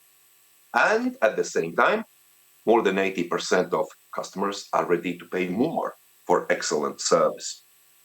So, user experience today replaces the excellence of the service, because your service excellence is your internal benchmark, but user experience will be judged by your customer. And that reflects the new mission of technology, to improve the life of humans. Instead of artificial intelligence, according to Virginia Rometty from IBM, we soon will be facing another type of AI, intelligence, where humans and machines will interact. H2E, human to technology interaction, to take the best from human world and the world of technologies. It means that digital transformation is, first of all, the change in people, not just technologies. And it defines the new paradigm, which replaces the old one. Digital transformation reimagined is a complex change of societies, philosophy, corporate thinking, strategy, and people. And only that combination of change in humans and technologies will launch the new digital age, in which we will have digital leaders. As Mark Benioff from Salesforce has said at World Economic Forum in Davos in 2016, the coming years will be a time of digital leaders. And we will start to embrace this digital revolution. Even each country would need a minister of the future to lead the country, to lead the sustainability of societies. So who are these digital leaders? Are they different from leaders today? So it leads me to the last bit of the story, the leadership of the digital age. Again, a US president, the general who had helped to win the Second World War, Dwight Eisenhower, has said that leadership is the art of getting someone else to do something you want because they want to do that. However, most companies still believe that leaders should be professionals in their industry and good administrators. Is it so? According to European Vocational Education Center, in 60% of professions, at least 1/3 of they can be automated, replaced by technology. Already today, more than 300,000 bots annually emerge on Facebook to service you. By the end of this decade, in such country as UK, according to Oxford University and Deloitte, at least 18% of public administration will be replaced by bots. And 90% of these functions will be customer-facing functions. So what is happening? The world has changed. Look at the chart with the best paid and most sought for jobs in US. Machine learning engineers, data scientists, computer vision engineers. These professions didn't exist 10 years ago or 15 years ago. Today, they are most sought for. A human capital that can fill these voids is the best paid in the world. So, sustainable organizations should build already new type of skills today. And particularly, these reflect the personal qualities of leaders. So, based on the researches we have done across 20 markets, we might define that there are some common things in leaders which will help them to be the leaders of the digital age. So just 3 main things. First of all, digital leaders are agile. They are able to adapt to the changing world about which John Kennedy, Bill Gates, and other guys had been quoted before. These are decisive, adaptive people who don't afraid to be experimental. They are open to new knowledge. They realize that they know nothing because each day more and more data is being generated by humanity and we instantly learn. So being agile, that's my first advice to you. Second, be strategic. So it means be open-minded, see the opportunities rather than barriers, be critically thinking, be informational literate to be able to, not lose your head in that heap of information which is being thrown upon you by generating more and more of data each day, and be able to support your opinion with facts, arguments, not afraid to argue and to prove sometimes yourself that you're wrong. And last but not least, as said before, technology is not replacing humans. We are collaborating with technology. Technology is becoming one of our team members. And if you would ask me if AI would replace you as leaders in future, I would say no. But somebody who's proficient in using AI and other technologies might replace you. So your teams change, and they need an empathic, open to feedback, inspiring leader which is close to ground. So both no tie, and well, believe me, I don't have pink socks, so I don't have pink glasses as well. So being realistic, being business-minded, and at the same time being able to be informal. So this defines the new leaders of sustainable society. Digital leadership today is ability to engage and lead complex global teams of humans and technologies. Bots, AI, everything of that is part of your team. They are creatures, digital creatures, intelligent creatures that support you in reaching your business goals. So, a brief summary then, right? What shapes the leadership of digital age? Two things. First of all, the digital transformation is not that simple. It should be reimagined. It's a complex change of not just technologies, but also ways we think, our corporate strategy, philosophy, people themselves, and the way they use technology. Or I would like to say, basically, they are not using technology. They are collaborating with technology to reach the goals of the organization. And the second thing, being really a digital leader. So your ability to engage and lead those teams of humans and technology. So we are the leaders of the digital world today, and we are building for future. So we are defining the face of our world, the business, education, public administration, and this is the way how we shape the societies for the future. I don't know what will come in 10 or 15 years, but I'm happy that I have seen the dramatic change starting from the first color TVs, first mobile phones, now an open access to AI and other technologies, and perhaps during my lifetime, I even might see a general artificial intelligence. And I'm happy to collaborate with it. And I'm happy to adapt to all those changes. That makes, if you have any questions, I'm here enabling this conversation through the technology. Thank you, Valters. Big applause. Is there any questions in the audience? Because I have prepared some of the questions for Valters. Valters disappeared. Can we have Valters back? So we know diffusion of innovation, right?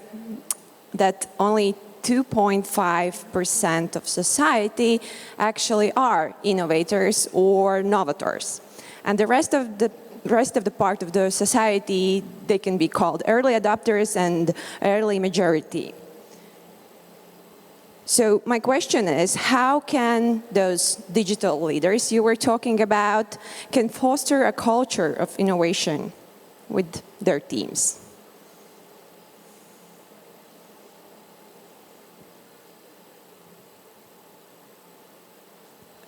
Can we have sound? Sorry?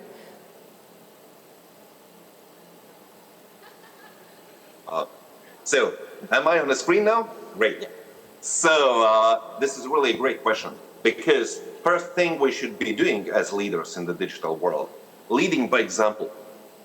If us as digital leaders are afraid of changing ourselves, if we are not bold enough to admit that we need the change in us as personalities, as human beings, there is quite a chance that our team will not follow us. Society will not follow us. And if we are among those 2.5% of leaders who are early adopters, we showcase this to the society, we lead by example, and we make their fear of technologies and fear of the change disappear. Now the world turns a bit faster than ever before. We see crises coming each and every year, be those pandemias, be those warfares or whatever. But we should keep our minds clear and open, and then we will survive and will get forward. Thank you. Very inspiring. So let's jump to the next speaker. And I'm very happy to introduce Darya ORLOVA, who will speak about innovative HR tech.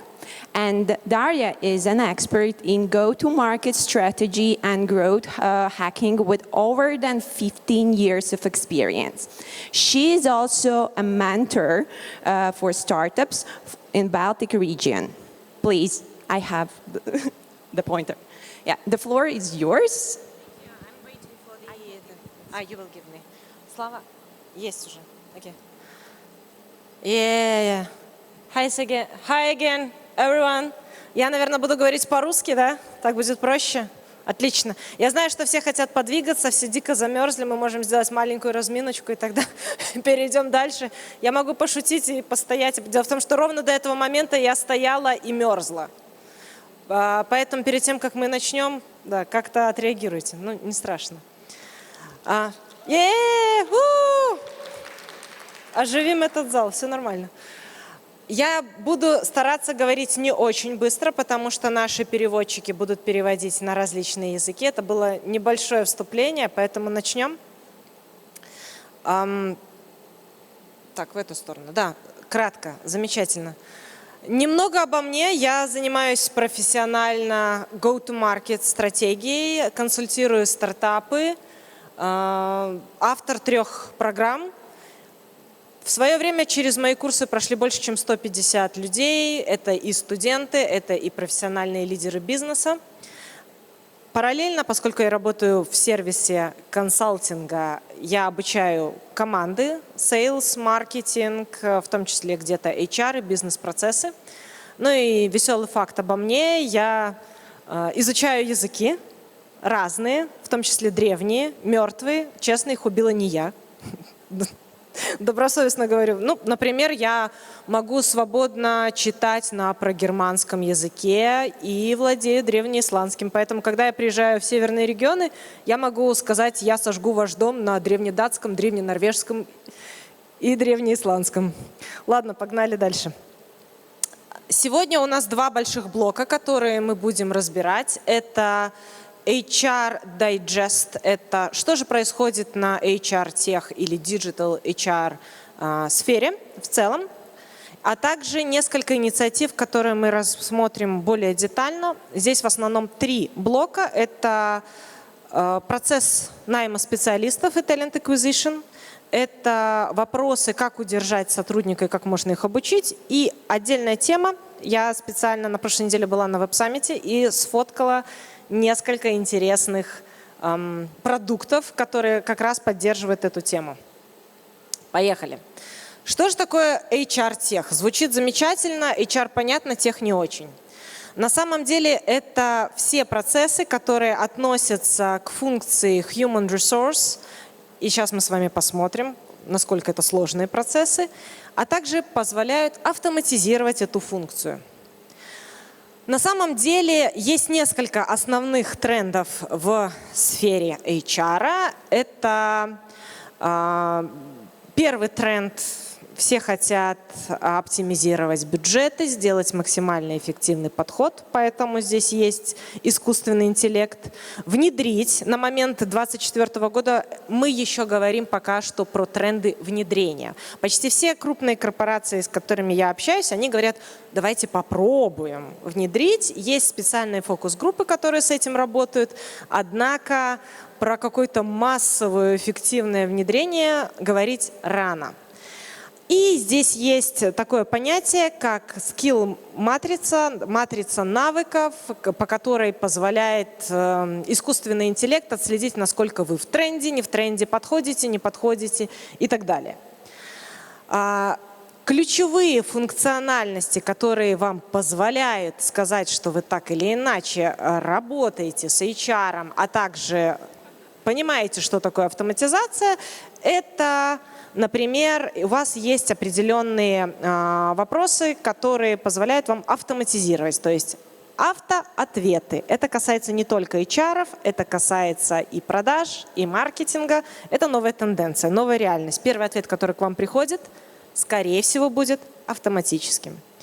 Позволяет также surveys, то есть делать обзоры, что же у вас происходит, как вы с этими данными поступаете, что вы делаете и так далее.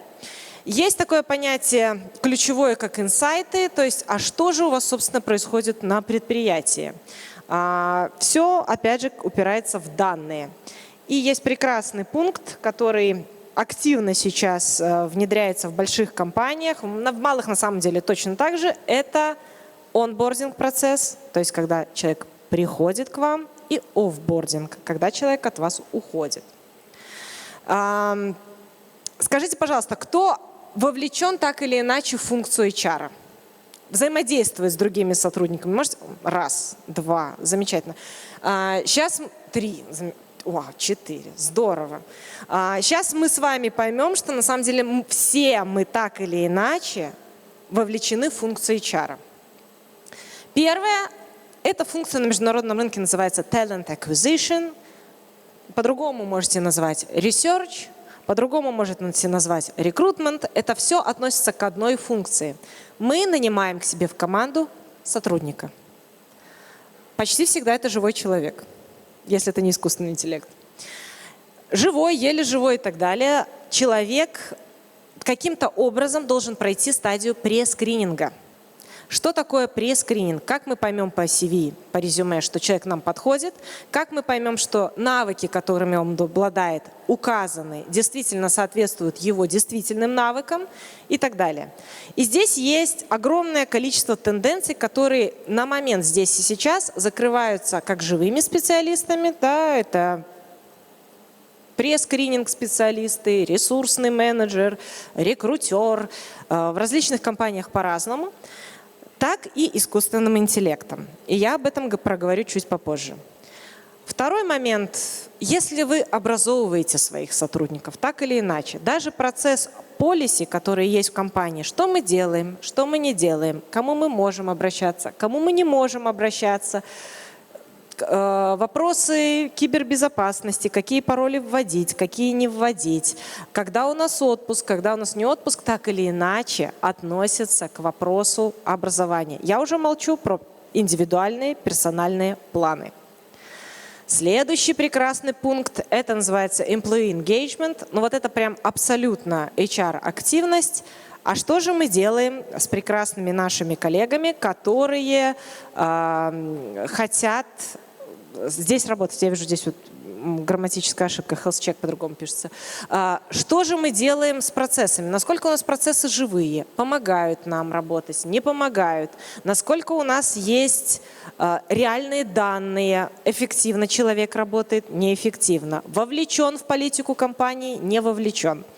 Я могу сказать, что я работаю с большим количеством стартапов и это называется бирюзовые компании, которые для своих сотрудников в лучшие времена до кризиса устанавливали капсулы для медитаций.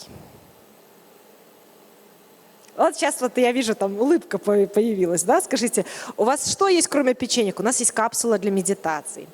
Проводили обеды, ужины и все остальное. То есть как сделать так, чтобы наш сотрудник, ну я говорю просто про IT-сферу, был не только вовлечен в жизнь компании, разделял ценности, понимал, какие убеждения стоят за компаниями, двигался с ней в одну сторону. И об этом на самом деле огромное количество вот бирюзовых, это называется там не просто по цвету, но и по сути, да, agile компании. Почти всегда такая культура присутствует в стартапах, поэтому я говорю, что со стартапами. Но на самом деле это можно мерить не только капсулами для медитаций, но также и другими метриками, которые, в принципе, можно автоматизировать. И BPO – прекрасная вообще фраза, которая показывает, что если вы хотя бы как-то управляете процессами на своем уровне, так или иначе, вы отвечаете функциями управления в компании. И очень часто в небольших бизнесах и в бизнесах, даже иногда малых, функцию BPO берет на себя HR или кадровик. То есть, а вот тебе еще вот это. То есть автоматические респонсы, чат-боты, сюда же идет онбординг, офбординг, процессы и так далее. Провокационный вопрос. Неужели никто не занимается HR? Все уже давно все поняли, постигли дзен Ответ – нет. Это статистика со ссылкой на Crunchbase. Crunchbase – это источник, я бы сказала, техкранчи. Crunchbase – это два основных источника по стартапам. Больше 5 миллиардов долларов за последний год получили стартапы, так или иначе связанные с темой HR. И второй момент – это не чисто HR в нашем с вами понимании, то есть это не просто кадровик. Здесь всегда есть такое понятие, как добавленная ценность. Почти всегда после ситуации ковида, после 2020 года, огромное количество платформ и стартапов, это называется, бастанули, после того, как начали предлагать решения для цифровых кочевников, альтернативных способов оплаты, онбординга, офбординга и всего чего угодно. Поэтому здесь выделено финтех, то есть финансовые технологии, плюс HR. То есть все, что с этим связано, получило огромное количество инвестиций. Я приведу несколько примеров. Это дил. Тот, кто работает с финансовой сферой, сразу скажет, так это же про платежки. Я скажу, да, про платежки для своих же сотрудников, которые находятся в других локациях. Именно поэтому именно этот стартап, который на момент здесь и сейчас имеет огромное количество денежек, он сверху, видите, valuation, имеет не очень большое количество сотрудников, по-моему, у меня здесь и сейчас порядка 400. И у него уже было 6 раундов финансирования, и это про оплату подрядчикам и своим же сотрудникам, которые находятся в разных локациях, в том числе цифровым кочевникам, фрилансерам и так далее. Следующий, Rippling. Это тоже достаточно неплохой стартап, который, в принципе, показывает, как управлять HR и финансами вашей корпорации. Видите, они сейчас совмещенные функции, поэтому очень часто ваш стартап будет в том числе проходить по функции финтех.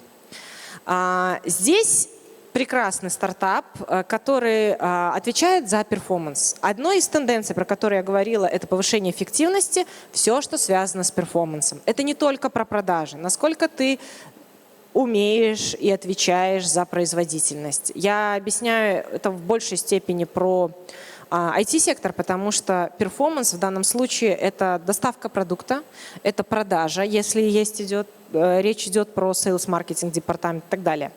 В данном случае, как ты управляешь перформансом? Я расскажу свой случай.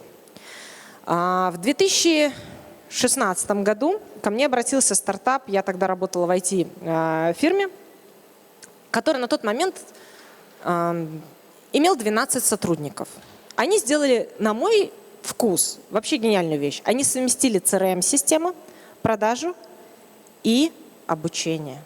То есть твой менеджер по продаже смотрел, говорит, Питер, а почему ты так перформишь плохо? Говорит, а вот давай ты отработаешь еще скрипт. То есть это такой перформанс-трекинг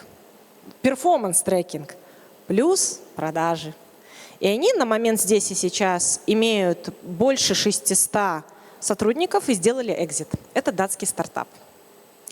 Я могу сказать, что выстрелили они за счет того, что дали дополнительную value. Нельзя говорить про чистый HR. Чистый HR нужен только внутренним ресурсом. Если вы планируете сделать какой-то свой продукт на будущее, он должен иметь дополнительную ценность. Сейчас я вам покажу статистику. Источник nature.com. Кто не знает, это прекрасный источник по научным статьям, где по подписке, но есть и бесплатные источники, можно посмотреть рост потребностей в сфере HR.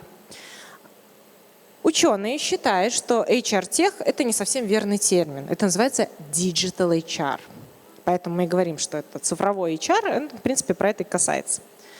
Пожалуйста, у вас есть увеличение академического интереса касательно workplace. Ну, опять же, 2021 год, 2022 год, workplace. Все, что связано с этим. Потом digital employee experience. То есть все, что связано с тем, когда... в IT-сфере это в принципе принято, что у тебя человек, где компьютер, там его рабочее место. Это была проблема для шага из реального сектора, то есть все, что не это. То есть, что же мы получаем? Следующий момент – это опять цифровые digital workplace, после этого digital HR и различные теории, насколько это влияет. И, пожалуйста, один из последних – это электронный HR-менеджер. То есть, а что же он делает, насколько на самом деле электронный HR способен заменить человека? Я приведу статистику с веб-саммита. В прошлую субботу я только оттуда вернулась, и я захотела показать стартапы, которые… Вот, это мои фотки, они… Не обращайте, пожалуйста, внимания, было снято на мобильный телефон. Пожалуйста, 2 стартапа, которые находились на раунде Growth, то есть у них не альфа-стадия, а уже получили дополнительное финансирование. Это GPG, это AI Build, то есть по сути это AI HR. On top of that. И Native Team, на самом деле, я с ребятами достаточно детально пообщалась, они по сути deal-killer. То есть deal — это тот стартап, который я вам показала, и они позволяют платить своим распределенным командам куда угодно. То есть, по сути, это тоже HR-тех плюс финтех. Будет еще один стартап, который я покажу. Я специально общалась с ребятами про мою 3-ю тему со 2-го блока, про вендор-менеджмент.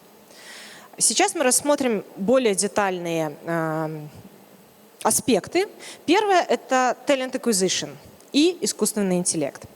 Дело в том, что я общаюсь с большим количеством рекрутинговых агентств, которые подбирают различных персонажей. Если вы еще не сталкивались с этим, индийские разработчики проходят интервью на программиста при помощи искусственного интеллекта. Чат GPT. Любой фронтендер, он просто садится, генерирует картинку, они очень часто выключают камеру или наоборот камеру, которая заставляет говорить рот. То есть это на самом деле нереальный человек. Количество фейков, я беседовала с одной из американских компаний, говорит, доходит до половины. Если раньше они собирались, я, Раджеш, Санджив и так далее, мы вместе делаем коллективно тестовое задание, то на момент здесь сейчас я и АИ.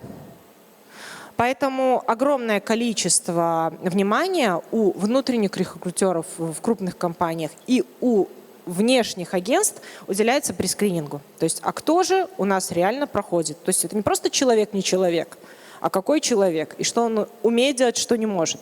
Следующий алгоритм, который помогает валидировать и в некоторых вендорских компаниях, в том числе, которые работают с программистами, есть дополнительный когнитивный, cognitive-based искусственный интеллект, который позволяет действительно проскорить кандидата.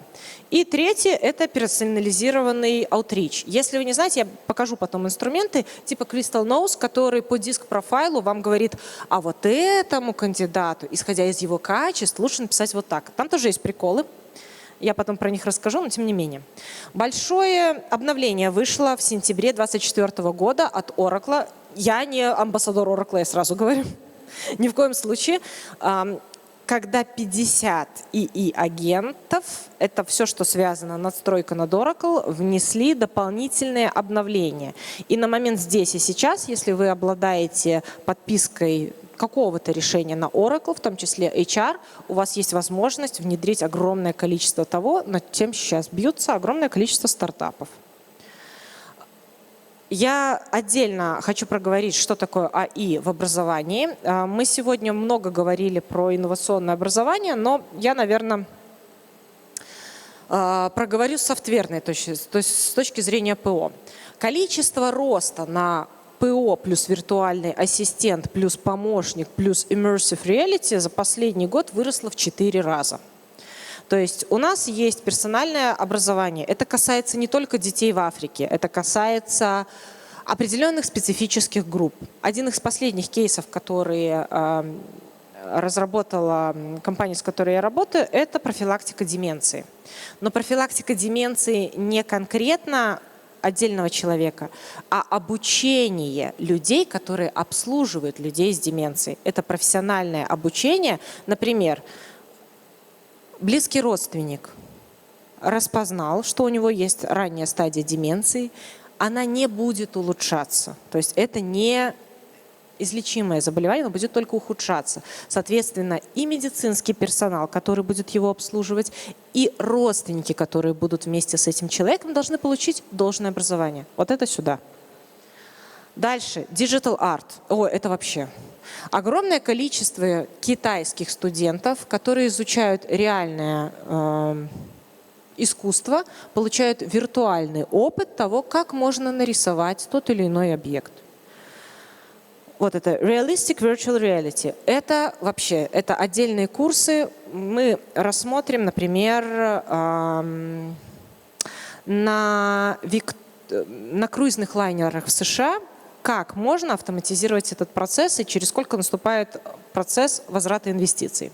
Скорость. Почти всегда вы сохраняете огромное количество денег, и это можно масштабировать. Если в Африку вы можете отправить одного учителя, поставив им виртуального помощника, плюс виртуального помощника и дополненную реальность, вы ускорите этот процесс в разы. Ну, конечно, если никуда не денется оборудование. Я хочу показать одно из реальных, это тоже стартап, решений, который позволяет писать кандидату и писать, это называется кастомные, то есть персонализированные сообщения, отправлять ему имейлы и проводить процесс онбординга. То есть здесь есть аналитика, инсайты, проверка знаний и так далее. То есть практически всю мануальную работу можно автоматизировать. Диск-профайл. Кто-нибудь слышал про диск-профайл, профиль кандидата? Никто не слышал.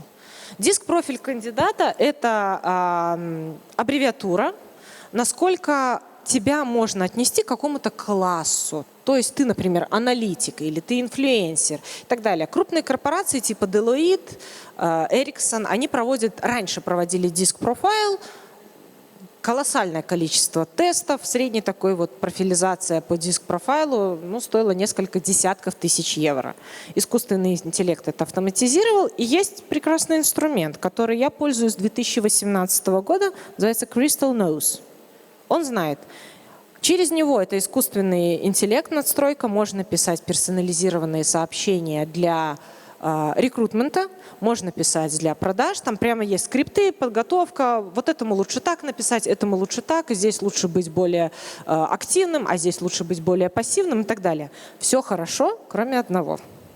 На тот момент он работал на англоговорящих регионах, где для собеседуемого человека английский был родным. Что мы увидели на рынке Финляндии? Хорошо, если он был заполнен на английском.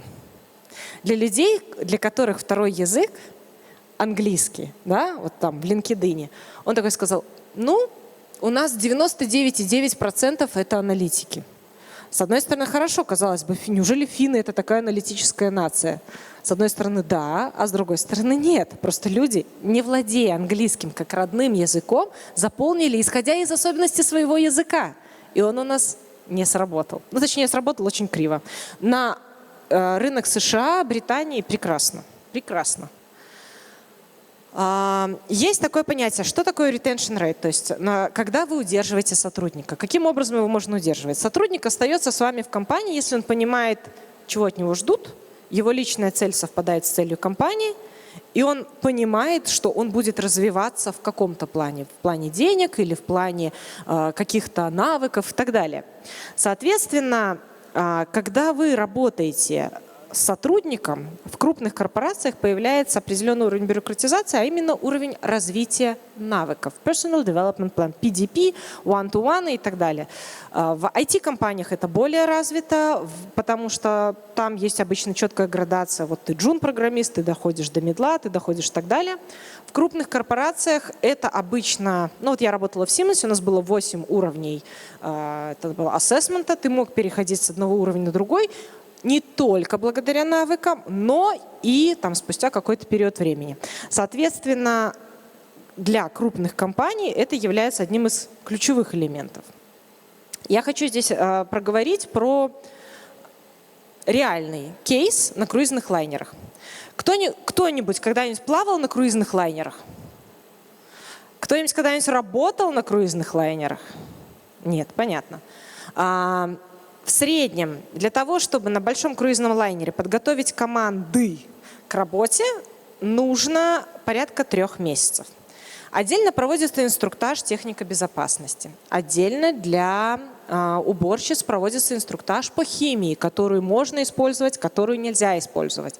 Был вполне реальный случай, когда уборщица очень сильной химией помыла лифт, Лифт законсервировался, проехал пассажир, умер, задохнулся от очень жестких выхлопов. То есть там хлорка была на максималке. Соответственно, мы насчитали порядка 16 курсов на одном корабле, когда проводится с командой. У них есть понятие очередей. То есть ты приезжаешь на смену, ты отработал как персонал, например, на кухне, и ты уезжаешь дальше. У тебя есть специфические курсы, у тебя есть общие курсы, у тебя есть менеджер, который приезжает. При внедрении искусственного интеллекта и методиста, и виртуальной, и дополненной реальности, в зависимости от того, с чем нужно было взаимодействовать, окупаемость этого курса была 2 месяца. А масштабируемость, если у тебя в парке, не знаю, 30 лайнеров, пожалуйста, у тебя окупаемость будет еще быстрее. Последний термин, про который я расскажу, наверное, люди, которые работают в реальном секторе, они знают. Для людей, где есть IT-сфера, мы сегодня про стартапы и про IT много говорили, мне осталось не очень много времени, но я расскажу. Есть такое понятие, как vendor-management, либо дилерская сеть, либо procurement department – это отдел закупок и так далее. Есть такое понятие, как, я на него отдельно акцентирую внимание, ресурс-менеджмент. Ресурсы – это в случае HR это люди, с которыми вы взаимодействуете, и их навыки, которые можно использовать для развития бизнеса, удержания бизнеса и так далее. Соответственно, у вас есть такое понятие, как, например, программист или, например, контент-менеджер, который обладает определенными навыками. Есть конкретные инструменты, которые позволяют вам отследить, насколько человек действительно обладает этими навыками, насколько можно оценить уровень этих навыков и выделить в итоговую таблицу или визуализировать, что мы делаем с этими ресурсами. Управляем мы ими, отправляем мы их куда-то, не отправляем. Соответственно, это очень важный процесс для IT-сектора, даже для малых фирм это обязательно.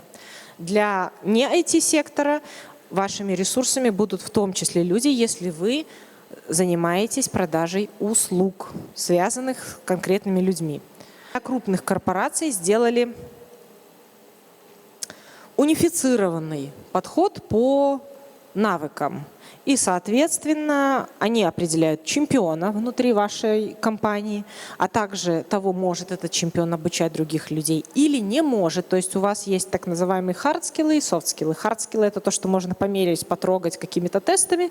Софтскиллы – это то, насколько человек готов идти к вам навстречу, не готов, может обучать, не может обучать. И происходит так называемый коучинг, страшное слово, внутри компании. Когда вы за счет своей же компании обучаете других людей. Если человек способен и готов стать чемпионом, таких людей нужно дальше удерживать в компании, потому что за их счет происходит масштабирование бизнеса. Вы не сможете вырастить компанию до 15-20 тысяч человек, даже если сейчас это выглядит колоссально что-то страшным, если у вас не будет ключевых игроков, которые будут брать на себя ответственность и растить остальных. Я могу только сказать на примере крупных компаний типа Siemens и так далее, определение таких ключевых игроков является, чемпионов, является одним из полагающих факторов для открытия новых департаментов, для открытия инноваций. Если вы когда-либо участвовали в хакатонах, креатонах и прочих страшных словах на уровне открытых инноваций, вы знаете, что сначала почти всегда они проходят внутри корпораций. У кого был телефон Nokia? Вот просто. Замечательно. Как вы считаете, Nokia большая компания сейчас? А я вас вынуждена разочаровать. Nokia очень большая компания, она является номером раз в поставщике различных инструментов в плане connectivity, то есть телеком. И Nokia – это прекрасный стартап-хаб с 35-летним стажем, который выращивает одни из крупнейших стартапов по connectivity и телекому по всему миру. Они получают деньги не за телефоны, они получают деньги за инновации. И они для этого открывают свои хабы. Поэтому если у вас родится свой какой-то потрясающий стартап по протоколу передачи данных и всему остальному, первый, кому нужно идти, это Nokia. они в это продолжали инвестировать, продолжают и будут продолжать инвестировать. Это референсы на статьи и на материалы, которые я подготовила. Также здесь есть возможность сосканировать мой LinkedIn. К сожалению, почти все мои данные находятся в электронном виде. Я больше не имею бумажных визиток. Поэтому можно будет к этому обращаться. У меня все. Если будут какие-то вопросы, пожалуйста, задавайте.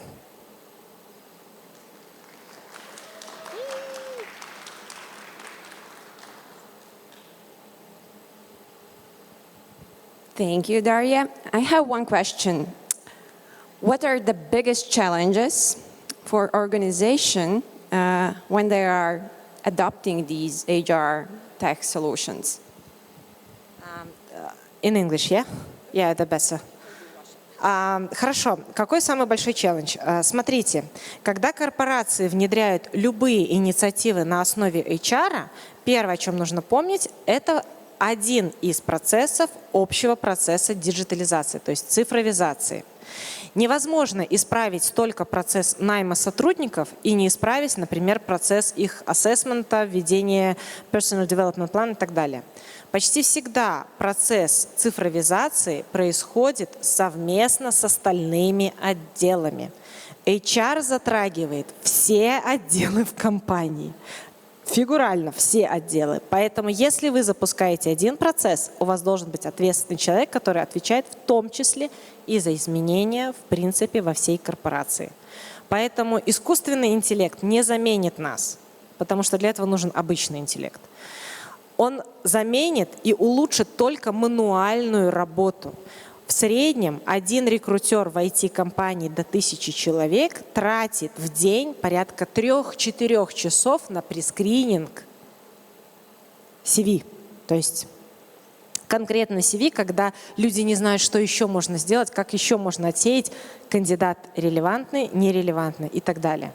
То есть как мы поймем, что перед нами действительно достойный кандидат. Это только рекрутмент, это маленький кусочек. Вообще просто общий процесс. И HR-тех – это кусочек общего процесса. Должен быть управляющий всем процессом. Thank you, Darya.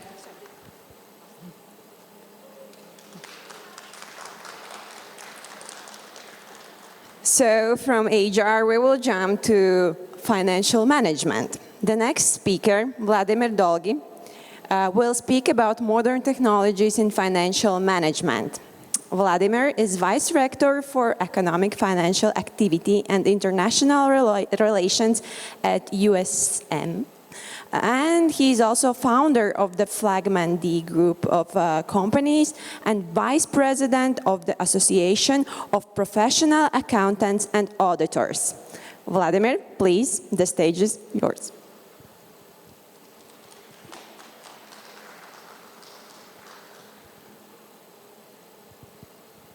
Я благодарю вас за это представление. Дорогие дамы, дорогие господа, хотелось бы в первую очередь вам сказать, понимая, что сегодняшний день был очень долгим, длинным, но хочу, чтобы вы еще имели терпение пообщаться со мной. Сегодня у нас весьма специфическая тема. Тема, которая в первую очередь направлена на понимание того, что же такое финансовый менеджмент в контексте изменения стратегии работы и внедрения информационных технологий во все внутренние процессы. Предыдущий выступающий спикер очень четко и структурированно показал решения, которые есть на текущий момент на рынке, и те тенденции, которые есть по автоматизации работ. Я бы хотел здесь внести свою маленькую лепту, но немного уже в другой направленности. Направленности финансового управления компаниями. В первую очередь, тоже хотел бы немножко рассказать о себе. Я являюсь сооснователем замечательной группы команды, где замечательная команда людей, которые и живут идеей развития профессионального сообщества. Это группа компаний «Флагман Д». Также являюсь специалистом, который более 20 лет уже занимается профессионально бухгалтерским учетом, аудитом. В определенный момент я понимаю, что эта тенденция практически для любого финансового служащего. Это направленность на изучение языков программирования для статистического анализа и анализа данных. Что существенно повлияло на меня как на специалиста, я начал мыслить как наши молодые программисты, понимая о том, что технологии — это то, что в обязательном порядке будет менять наше видение. И в 2008 году я попытался изменить видение внутри нашей компании и начать применять и использовать повсеместно информационные технологии. Где это возможно, что можно было тогда использовать, до чего можно было дотянуться. Здесь бы хотелось отметить, какова цель будет сегодняшнего нашего диалога. Я бы хотел, чтобы мы в первую очередь рассмотрели, какое же существенное влияние имеет диджитализация и использование информационных технологий для развития любой структуры с точки зрения финансового менеджмента. Конечно,